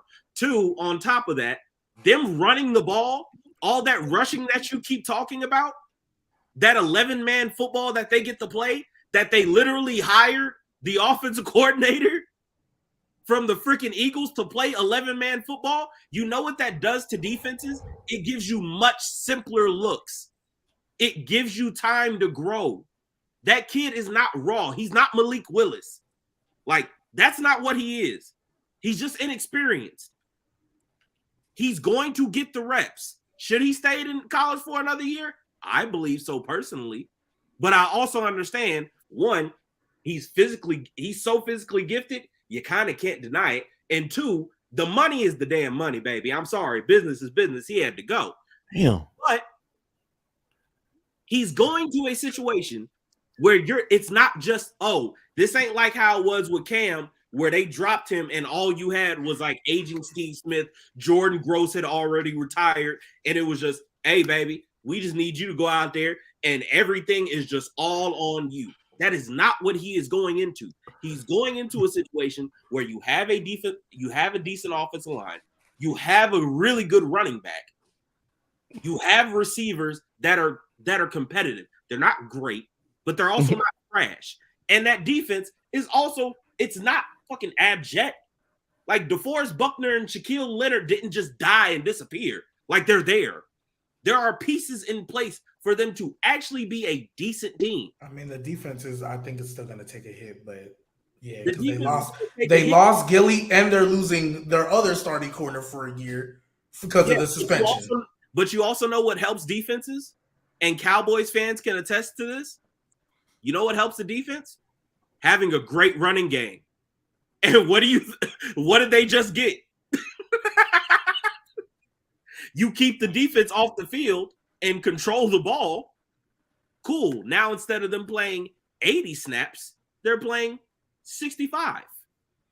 Less chances for them to give up points. Less chances for them to screw up. And so the way it seems like you talking, right? I think you think the Colts, which I mean, that's probably going to be their plan, but you think Colts are probably going to run teams to death, right? Yes. And because Jonathan Taylor is elite, and because AR-15 can run as well, you think that's basically going to carry them, or at least their offense-wise, to being. Because we just said the Texans are gonna have like 5 wins, so you got to think Colts got to have at least 6. Hey, I said the ceiling for the Texans is 6. That's not what I said they were gonna win. Okay, fair enough. I think they win like 3 or 4 at max. So then let me ask this: how many wins do you think the Colts will win this year? I think they can get 6 or 7. Wait, G-Baby, can I ask you something? G-Baby, can I ask you something? I'll look at the schedule. Do you think the running back helps the passing game when it comes to quarterbacks? It helps, obviously, because if teams got to load the box more often because they got to worry about it, in that sense, yes, it helps the passing game. But I don't think AR-15, and this is where y'all keep losing. But here's I don't think AR-15, especially with the receiver. Again, Josh Downs, we'll see, because I'm not going to pick on rookie. But as it states, receivers who really can't get separation like that. You acting like this. No, stop. Hold up. Stop. Do you think CJ Stroud is going to do that much better? What? AR-15? He's asking. Then AR-15? Yeah. I mean, what do you mean by that much better? Like record-wise? No, I'm saying just as a player. As a player, do you as think a player, I think he's way Stroud better than AR-15. Yes. No, I'm saying, okay. I think he's way better. Yes, he is, right? It's a mid-off. He's better, but do you think production-wise, he's actually going to play much better? Well, in the passing game, absolutely. Rushing game, no, because AR-15, I think they're going to run the ball like 35 times. The problem is with Houston, bro, there's nothing to point at. At least with the Colts, you can say, man, they got a stud running back. Quentin Nelson is still pretty good. But with Houston, like there's nothing to point at, bro. They got the try-hard back there. You can point at that. We're going to see after the season. You can point at that. Hey, wait, they just got Dalton Schultz too. That's another weapon you can point at. There will be no Dameon Pierce slander on this. Hey, all I'm going to say, hey, Tank Dell going to be nice. Hey, we're going to keep that pushing. I love Tank. I worry about his size, but I love Tank. He's going to be I'm not going to lie. He's going to be wide receiver 1 for Tank. And they got Stingler over there on the defensive end. So somebody said AR-15 better than a rookie. He's gonna be him and John Mechie. I mean, AR-15 is not better than. Rookie Dak wasn't bad. What the hell? Yeah, I don't know what AR-15 is not. I just think G-Baby the way you drag. I just feel like you treat this man's passing like he Johnny Manziel. Like that's why I feel like that's what you really treat his. And that's why I think you drag it. Yeah, the thing is that you're saying that somebody's going to be washed out the league. It's so ridiculous. No, okay. I don't think he actually will be washed out. You're done. You're done. Hold up, Doug. That's what I worry is going to happen. Now, if they do what they did with Josh Allen, get him a receiver who it didn't even got to be top 5. Just get him a really good one, because I'm not gonna lie. Michael Pittman, you can miss me with that. So if they get him a good weapon and they surround him with the necessary pieces, yeah, he can be cool. But as it states, if they throw him out there into the fire and he doesn't look good and he doesn't perform, it's going to be hard to recover from that. Okay, G-Baby. Trent, get off that. You don't like Pierman? What Pierman? I like Pittman.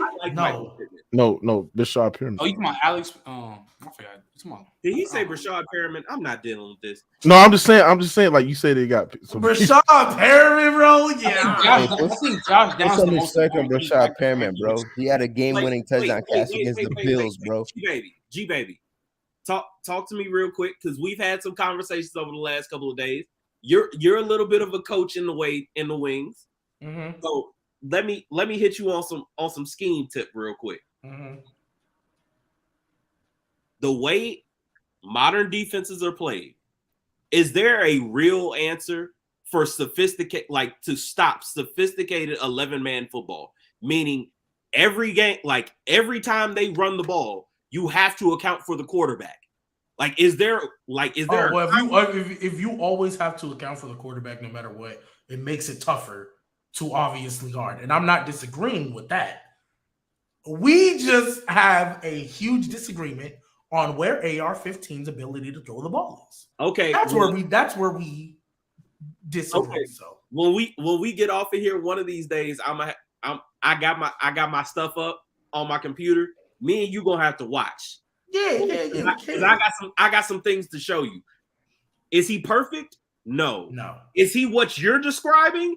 Hell no. Bad at short and intermediate. Bad at short and intermediate passes. Yes, he is. But no, he's not nearly as bad as what you're suggesting. Okay. No, He just looking at the stats, ain't watching the tape, man.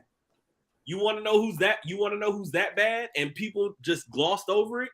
Will Levis. But that's another conversation. Here's the thing, though, guys. I think sometimes it's okay to be like, bro, I'm not sure, or I don't know, or this guy has potential. Let me find out. That's why, like, some of these guys, bro, I really can't even give you an opinion because I have not seen enough to make a decision either way. And that's where I'm at with some of these cats. That's fair. I'll take it. Fellas, I'm gonna read off some more super chats, man. Tim Donaghy happened, OJ. Well, and to me, honestly, my response to that, he's full of crap. Straight up, bro. That's my opinion. He's full of crap, bro. You think he lied? 100%. Of course. It's more realistic that they just didn't catch more. He's a disgraced ref, bro. Like, this is my whole thing, bro. If I'm gonna believe something, bro, I have to see a pattern, bro. I cannot take an aberration and then call that the rule. Like, no, I don't do that anywhere in my life. So I'm not gonna do that in this case in point. I just don't operate that way, bro. Like, there has to be a pattern. If I see a pattern, that gives more legitimacy to the notion that this actually happened. Like, let's use your minds, bro. Like, what's more likely that there's the pattern in the NFL? Yeah, the pattern in the NBA is really good officiating that's consistent and fair. Yeah, you got that. And I think that the NBA is the hardest sport to officiate, bro. And these guys do the best they can, but at the end of the day, it's real time, real speed, and they don't get everything right, correct. And we're doing things to make it better, like instant replay. You could challenge calls now. So honestly, when it comes to officiating in general, both with the NBA and NFL, I think the refs get about upwards of 75% or higher of the calls, bro. I think they get them right. Now, sometimes they get them wrong. So you think in the 75-year history of the NBA, the only ref that ever did something shady was one? That's not what I said. But this notion that there's a systematic sort of like collusion to fix games collectively among the referees, that's pure malarkey. And I have not seen any substantial evidence to validate it. Oh, Zay, I didn't even see this. Zay said, professional football players, team owners, management, and personnel professionals, sports agents, referees, and league employees who /work in the United States are not eligible to play. I'm guessing for gambling. That was fantasy football? Fantasy football. Oh, snap. That covers a wide fantasy football. Yeah, fantasy football. Yeah, good. That's good. They shouldn't. All right. Some more. Wait, that's not true. I'm not. What's your NBA and NFL? That's not true. I can't say the person's name because I don't want to get in trouble. But I know 2 players that play fantasy football.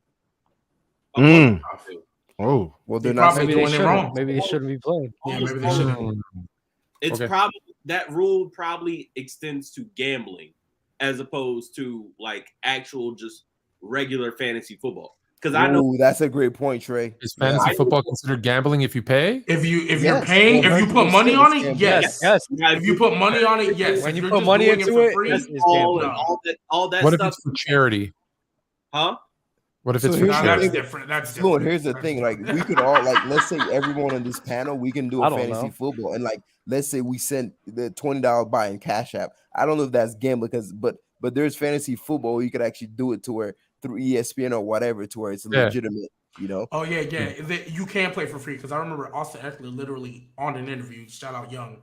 Yeah, he literally said, Austin Eckler, I play fantasy football. Plays football, yeah, for sure. And I forgot because I think he had a great game, but he forgot to start himself. He goes on the show with Jay the Plug. Shout out, friend of the show, Jay the Plug. He's on fantasy football all the time. Yeah. Lena the Plug. Jay the plug. Jay the plug. Wow. Crazy. Relax. Anyway, What's your What's your NBA? Yeah. What's your NBA and NFL comparison? Cowboys / Chicago previous success, hoping to recapture Warriors / Patriots. Simple. The name, the same. What? I think he's read that asking again. like What NFL team What's- would you compare to an NBA team? Like, So the what Cowboys are the Cowboys? 76ers. The Cowboys are the Sixers. That's No, I'll see that. the Cowboys are the Knicks. They Yes. won a long time ago, and every time there's a Yeah. free agent, everyone thinks they're going there. The Cowboys are the Knicks. Yeah, but the Knicks are not.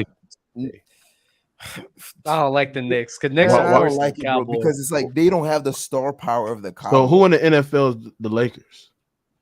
The Lakers? Nobody can be the Lakers, baby. Probably the Steelers. Bro, honestly, bro, the Lakers are Patriots. probably the Probably Patriots, Steelers. bro.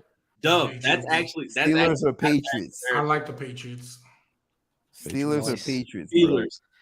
Patriots just came up though, like for the Tom And Brady then the year. So how can Bears? it even be the Patriots Just with the it's history? No, but 20 like, years. Yes. I think the Lakers and Patriots. No, but comparison the is like- Steelers have like decades and decades compared to like 20 years. The Bears are like freaking Utah. Like the Patriots is like such a unique circumstance Bears is because Utah, so crazy. what they accomplished Nah, has Utah's been in the better last than them. 20 years, while other But teams they've Are you accomplished. saying the what they Patriots did. weren't good in the 80s? They weren't winning. They went to a Super Bowl. They weren't winning though. They I were. think they went to were three, nothing low before key. Brady. I low key think Yeah, they they went did. to 'Cause three. They went on Eric Bledsoe, and then And then No, whoever they was went- four. Drew Bledsoe. I say Eric Bledsoe. Drew They went, Bledsoe they and went then to the whoever Super was Bowl in before. '85. The Patriots Oh, were yeah, not you a had the household Hawks. powerhouse team until Belichick. Well, let me be Exactly. specific. Somebody A said powerhouse. the Wizards or the They still- Texans. That's funny. Good. They weren't. Oh, maybe it's Trash. the Boston Celtics, the same way Bill Russell built the Celtics. So like Tom Brady is Yeah, there you go. Tom Brady, Yeah. Celtics and the Patriots. Yeah, we Tom, can go. Tom Brady's yo. Bill Russell. I like that. Yeah, Tom Let me Brady. find out. Let me find out. Duval's Yeah. gonna be the new Denver Nuggets, man. Funny. Let me find out. Stop. Let me find G out. baby, stop. Oh, actually, Grande Jones was actually going to Spurs. Yeah, Patriots are like I the can yeah, Spurs. see that that. works. Oh, That Patriots Spurs is is first. actually a really good one. Oh yeah, that's a good one. That's a very good one good. too. So 'Cause they're Steelers are the declining now. Lakers. Patriots are Belichick the is Spurs. Belichick is pop. I mean, I like that. Belichick. That's actually a Yeah, what phenomenal. you I say, like that one. Sean? I like The that. other week you said Pop what has they a both better overrated. personality, but yeah, they're both. What's dry. that? What you So say? they're the both other weeks, overrated? Bill Belichick and Pop, they both overrated. Yeah, they both on fraud watch. Is Phil Jackson overrated? Oh, Phil Jackson's 100%. one of the most overrated. Okay, as long as they both overrated, then we cool. Yeah. 100%. I don't agree. I don't agree, but hey, Yes. Man, you said Bill Belichick and Phil Jackson's overrated. if that's the case, hey, I'm No, not he gonna said lie. he said Belichick and Pop, and then So he said fluent, Phil so Jackson. fluent. Yes, Phil Jackson too. Oh so my fluid. God. What coach isn't overrated? What coach isn't overrated? in the NFL, depends- because Spoelstra? in the NFL, depends where you rate them. The thing with overrated, underrated, I hate having Sean that Payton is conversation. overrated. You know who I think is Because underrated, it bro? I always think depends. Mike Vrabel's a very good coach, bro, and I don't think he gets the credit he deserves, bro. I think he's a very good coach, and he's never in the conversation of other coaches. This fucking guy's crazy. Let me read off some super chats. What's your what is Derrick Carr as a quarterback today? He has had 6 different head coaches and 5 different play callers. He hasn't stayed in one system for a long time. So it's I not- don't Yo, care. he's I had don't care 6 about that different system, head bro. coaches. Yeah, but hold on. Everybody stop. No. Everybody stop right now. Trenton, you better apologize because you Trenton? used the same argument for Daniel Jones. All the head coaches he's had in the years, all Sorry. the OCs. You better apologize to Derrick Carr. Oh my right now. God. For all the bad OCs. Is Derrick Carr not way better than Daniel Jones? Not No, to wait. you, not to Wait, you. wait, Oh, wait. I'm talking about no. Hold on. Hold on. I only just said You're Daniel getting, Jones you're having better an than interest. Jones. Wait, hold on. I hate when you do this shit. You gotta look at this damn super chat from like 6 years. Derrick Carr from 2016 up, it's still way better than Daniel Jones. Now, that's right now. I think it's closer than what people think.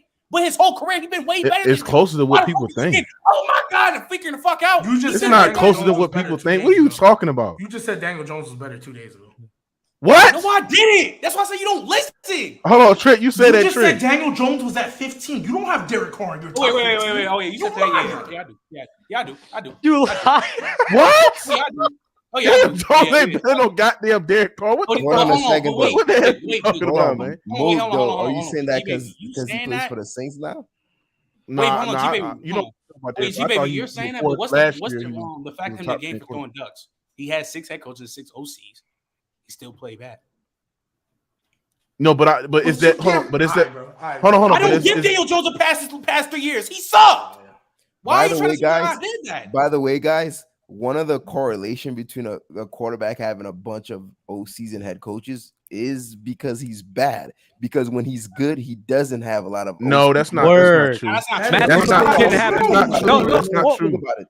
You can have Matthew Stafford was losing with the lines. They didn't switch their coaches like that. Because if you're a good quarterback and you're winning consistently, they're not. Why? Hold on. Why you not? Hold on. Why you not on how bad ran the organization the Raiders were? Why y'all not talking about how the highest draft pick that they end up getting, they end up trading like a Khalil Mack, if a quarterback goes through a lot of head coaches and OCs, it's not their fault that they're bad. I just think that's how bad the organization. Not only it was the OCs, but it was the general managers. The general managers left as well. I love it. They fired some general managers as well. The draft picks, they didn't really build a cohesive defensive unit. Love it. And then when they did, they traded them or end up leaving them as well. So the organization for the Raiders was a terrible organization, bro. I love it because in like 7 or 8 years on the Bears, Jay Cutler had 4 head coaches and 6 offensive coordinators. So it's not his fault. It's not his fault. I love it. No, nobody's not. Hold on, nobody. But you said hold on. But him bringing up that point. Hold on. Him bringing up the point that Derrick Carr had 6 offensive coordinators, 6 head coaches and shit like that. That's not on Derrick Carr. It's not. That's not how. What the organization? That's not strictly just based on him. That's not speaking on what his Derrick Carr is as a player. It just speaks how bad it is as an organization. There's The 2 organization reasons. was just terrible. Listen, My fault. when a QB You hear that? has You hear a that, bunch of- Smoking Jay? It's not your when a fault, homie. QB When I come to Nashville next month, I'm coming to Hey, I see guess Jay. Jay And I'm Cutler gonna was tell you him. something. No, Jay I'm Cutler not. was Hold on. Their fault, Jay. Fluent. Yeah. You trying to content bit. I'm just seeing next month. I'm gonna. What I'm saying is this is Trying to that come we're on not the saying show. it's not. I'm not saying it's not his fault. I think there's some blame to go on Derrick Carr's way, but I think to sit there and bring up that stupid ass point of seeing that speaks to how Derrick Carr is as a player. Is he's getting general managers fired and they bringing more offensive coordinators and general managers back. I think that's just a bad way on how to look at situations in football, bro. Mookie, we're not saying that it's solely on him. If we take Derrick Carr's name out, do you agree that there are some quarterbacks that people have high expectations of, and when they don't meet those expectations, he gets their coordinators and QB coaches fired because they think someone else can help? I think there's some quarterbacks. So then let me ask a question, and this is gonna be nasty as hell. This is how we gonna end the show, or after the super chats. So, how good was Lamar Jackson since he got Greg Roman fired? Oh my god! Since we being nasty, since we're being disgusting. Let me how say good was Lamar real quick. Jackson since he got Greg? Because apparently the reason OCs get fired is because of the quarterback. So did Lamar Jackson get Greg Roman fired? If that's how nasty we being right now. Hold on, G-Baby. Wait. Now that I'm thinking about it, Didn't he win an MVP with him? Hold on, OG, my bad. can you answer that, bro? Whoa. Come on. Because the super chat brought up that point. Wait, we're not going to act as if he got 3 different coaches because John Gruden did some fucked up shit, Oh, yeah, that's which true. was That's results in true. all of that happening. If John Gruden didn't do that, he probably still be the head coach today. That's actually probably. Whoever brought that, I think it was a super chat. Yeah, that's the reason why he has so many coaches. So it's not because Derrick Carr. Yeah, Come on, bro. What are we doing? Bro, we're not saying it's because of Derrick Carr. We're saying he's one of the biggest variables to that. And at the end of the day, there's 2 reasons why O-season leaves. Sometimes they get fired or promoted. In the case of Tom Brady, he was having a new one every 2 years because they were so good. So they kept bringing in a new one because they were leaving to go get head coaching jobs. But in the case of Derrick Carr, bro, or anyone that's so was it Justin Herbert fault? No, that, but Derrick Carr with the head coaches, I see what you're saying. John Gruden was gets it fired. Justin Herbert? Was it Justin Herbert fault? Hold on, was it Justin Herbert fault that Joe Lombardi was fired? With the logic y'all are bringing up, it might as well be. Yeah, it might as well. With what we saying, bro. like, So I like the other side. I like the other side. QB's not bad if they have a lot of different ones. Scapegoat. I like that. You said what, Trey? He got fired because he was a scapegoat. That's the real reason he got fired. No, he wasn't a scapegoat. He just was a terrible play caller. No. He got fired because he's a scapegoat. Because the next person to get fired off of that staff is going to be Brendan fucking Staley. I agree with you on that. He should be fired. Yeah. I mean, that can have some validity to that, but still, he was still an inadequate offensive coordinator, bro. Yeah, Joe Lombardi wasn't good, bro. I'm sorry. They was running all hits on 3rd and 12. Two more, 3 more. I got a few more. 2, 3 more. Oh, 4 more. did someone say that earlier? The Texans have the worst weapons in the I'm NFL. lagging. Yeah, I Though. remember G-Baby, saying can that. you help me out? Because I'm lagging crazy. Yeah, Okay, I got you. From Nick Dawson. Sadly, the Texans have the worst weapons in the NFL. Trey is right. Their ceiling is 6 wins. Yeah, That won't be like that. It won't be like that by the end of the year, though. OJ knows sports. Stop playing. Man, I can't wait. I can't wait. Let's talk about it. Super Bowl season, bro. God damn. From Ghostman21, your best coaching matchup in NFL history. Mine, GM Jimmy Johnson, scouting draft god, OC Andy Reid, DC Belichick, head coach Bill Walsh. Oh, he's saying the best stat. Oh, the best staff. Oh yeah. Also, too, Trey, Fluent, I wanted to ask you: is Bill Walsh overrated? No, because he's the innovator of the West Coast offense. Who came after him? George Seifert. He's overrated. Yes. Yeah, but what's his call? What's the name of the coach? Like, Is it Mike Shanahan? Seifert, no. Walsh, no. Seifert is like, who's the guy that took over after Jimmy Johnson? What was that crazy dude's name? Switzer. Barry Switzer. Barry Switzer. Overrated. Fair enough. Next one from Nick Dawson.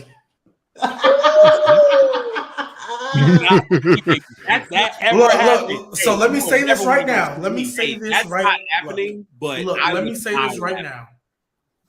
If AR-15 wins the division over T-Law, I'm not gonna lie, y'all might not see me for a couple months. I'm not gonna hold you. That's crazy. Hey, I'm gonna tell you. That's crazy. Unless you change your phone number, you get if AR-15 wins over T-Law, oh, I can't say this. Oh, you'll get in trouble.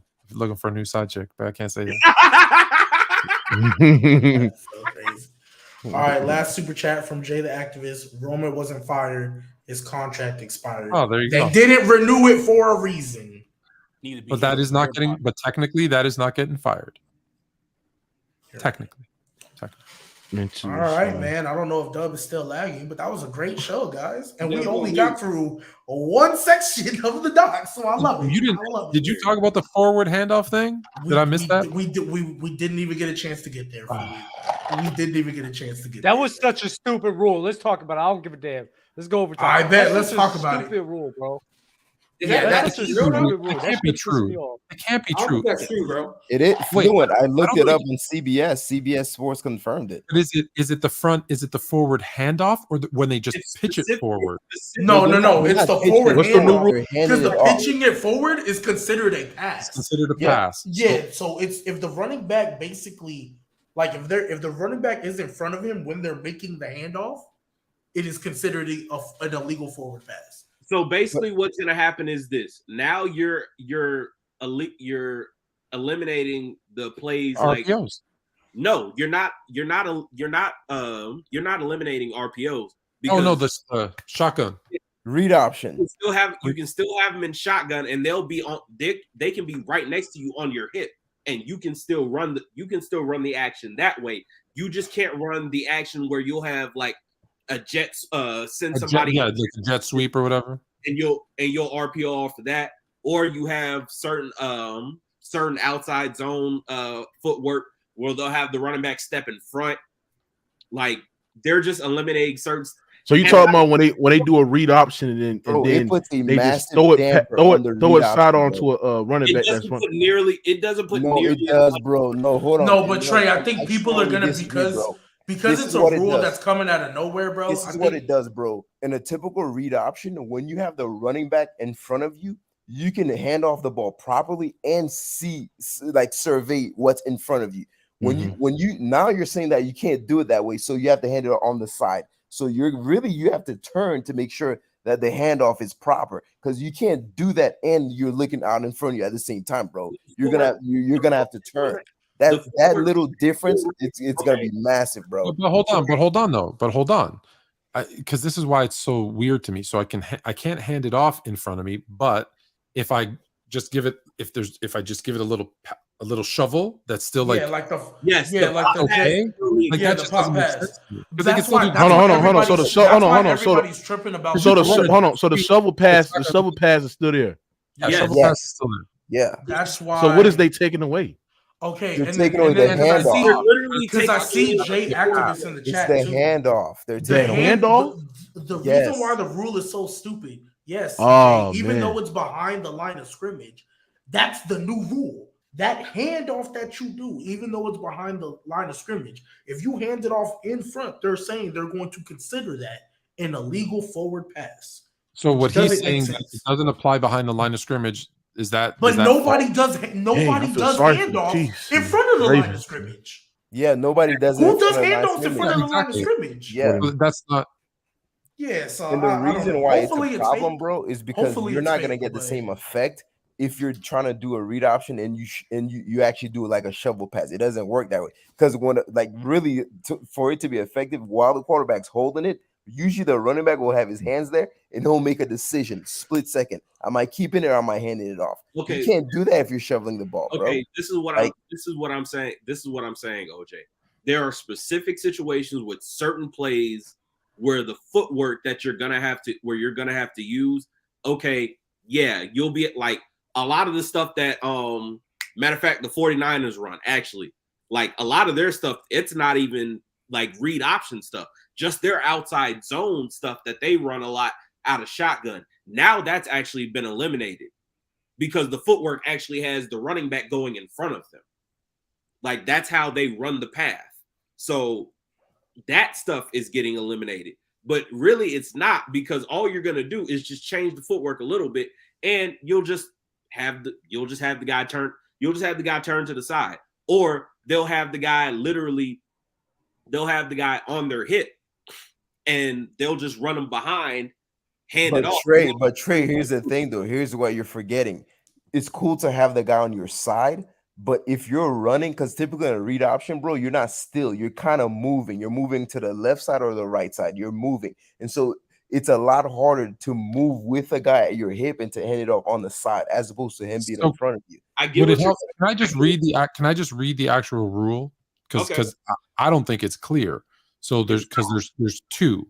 So the NFL forward handoff rule states that the ball can be handed to only an eligible receiver when the carrier is behind the line of scrimmage. So that actually is something new. So it never used to be an eligible receiver.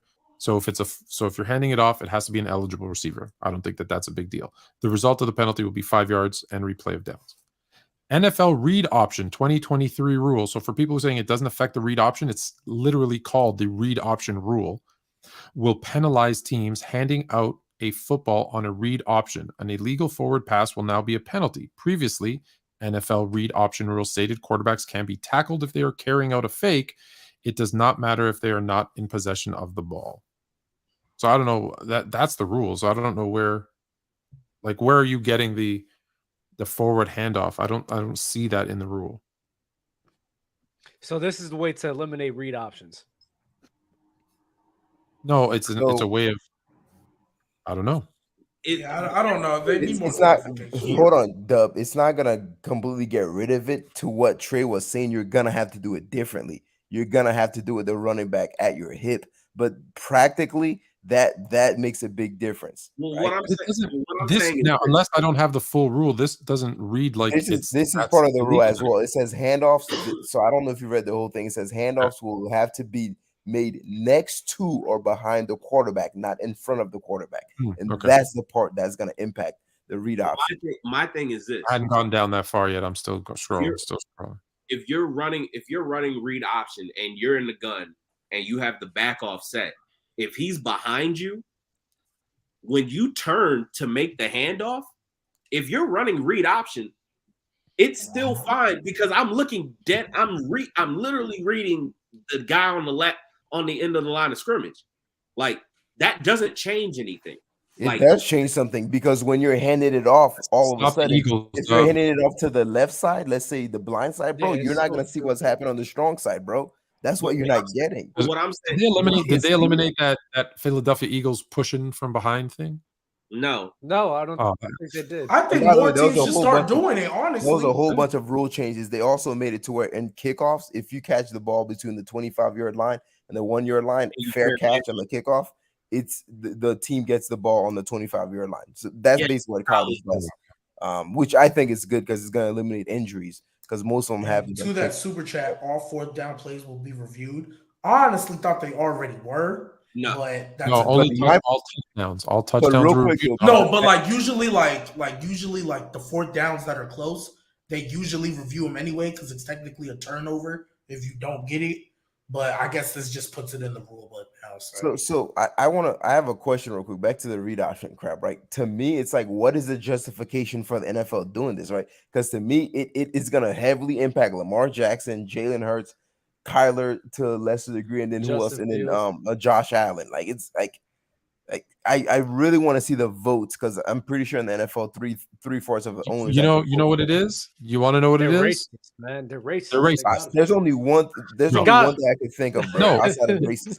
No. Here's the real option. They want quarterbacks to be quarterbacks. They want pocket passers. They're seeing where the league is going, which is very highly capable running quarterbacks, and they don't like it. They want running backs to be running backs and quarterbacks to be quarterbacks. I really think that's partially Is it motivation. Also, can't wait to see how this affects AR-15. It could also be they don't want them to succeed, man. They don't want them to succeed, bro. The past 15 years, I think the majority of the rule changes has favored the offense. So maybe this is like, okay, throwing a bone to the defense. Something. No. If they really cared about that, they would have fixed that dumbass roughing the passer rule that they still got there. Thank you. They really cared about that, they would stop doing that fucking rule, which is so stupid. But they have to protect. The guys. They're giving the defense a bone, but not at the expense of the quarterback. That's basically right. Yep. Well, actually, yes, it is at the expense. It is at the expense of the quarterback.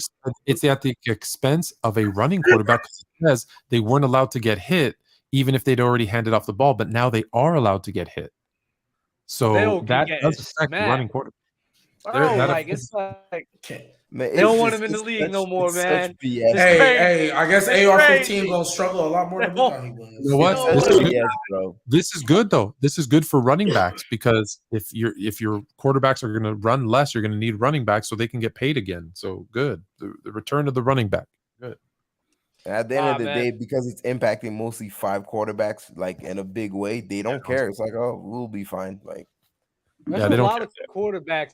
There's a lot of quarterbacks who don't even be running like that who be using that at times. Not a lot, but at times. But I think the other quarterbacks who are going to use it, I don't think they have a problem, doing it behind because let's be real, they're not going to pull it that often.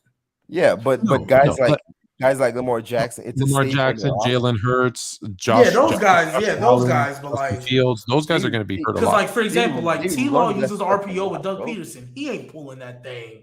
Most of the time. Joe Burrow, low key, he don't. I mean, I know he don't use it like that. Like Joe Burrow ain't pulling that ball. Quarterbacks that are not athletic. Don't forget about with the Saints' good offensive line. Derek Carr's gonna be probably doing that this year. Word. Hey, Mookie's not here. You ain't gotta make that joke. I didn't see he was gone. I'm not on that. In all seriousness, what y'all are discounting is a lot of these outside zone teams are gonna have to change a shit ton of their footwork and a lot of the stuff that they do in shotgun because again, like we're talking about this being a read option rule. If you can't hand off in front, then a lot of this outside zone stuff that like any of these guys who are Shanahan disciples that have been doing in the NFL, you can't do that anymore out of the gun. Isn't there like a lot of, I don't know if that's considered beside or in front, but isn't like almost every like shotgun delayed run, I feel like they're handing it off in front, right? Yes, which is why now you're gonna have to have the back offset. Yeah, either that. What you're gonna have to do, you're gonna have to have the guy behind you. If you want to run him along that same path, you're gonna have to run him behind, turn around, give him a ball, and then it'll be a boot. Yeah, they seen Lamar get that a lot of traditional. You're gonna see a lot of hey, what you was saying, Doug? They see Lamar get that contract, bro. They don't want a black man to succeed no more, bro. It's crazy. This is so crazy. Like, I'm so mad, bro. Like, I'm really genuinely upset about this rule. What I just want to know the justification. I literally want to read like the NFL why they did it. There isn't a real justification. Hey, watch us get to the NFL. Hey, watch us get to the season and they barely call it. I don't even understand. Like, why would they create that rule other than like what league meeting? I mean, what meeting did they come up in? Who was the guy who was like, hey, you know what we need to do, man? We need to stop letting them hand off the ball side to side. They got to do it behind. Let's go back to it's like who said that? Like what made y'all? This is one of the rules to change. The next meeting, we got to get rid of that forward pass. Whoever created that was crazy. Man, it's ridiculous, bro. Shit's so crazy, bro. The jet sweeps are gonna be done. You know when they call a hike. What's crazy is that the NFL. It's crazy that the NFL used to exist without a forward pass. That's what's crazy. Oh, you're talking about the jet sweep from receivers, like not the running back. Yeah, that's done. That's done. Unless but Dub, you see a lot of them where they just kind of throw it up and let the receiver run into it. That's still okay. Yeah. So that's done. How is that still okay, bro? So if that's done. If that's done, bye-bye. Trade, Laviska, you made a great point. Now that I think about it, this is going to impact the Niners a lot, bro. Laviska Chinook. Bye-bye to that. Hey, so what's going to happen to what's going to happen to Debo? What's going to happen to Debo if he don't get He's done. If you don't get the jet sweeps. If you don't get the jet sweeps. He's done. He's done. It's been a great show, y'all. It's been a great show. Time to end the show. Like the video, subscribe. Y'all be easy, man. Later, y'all.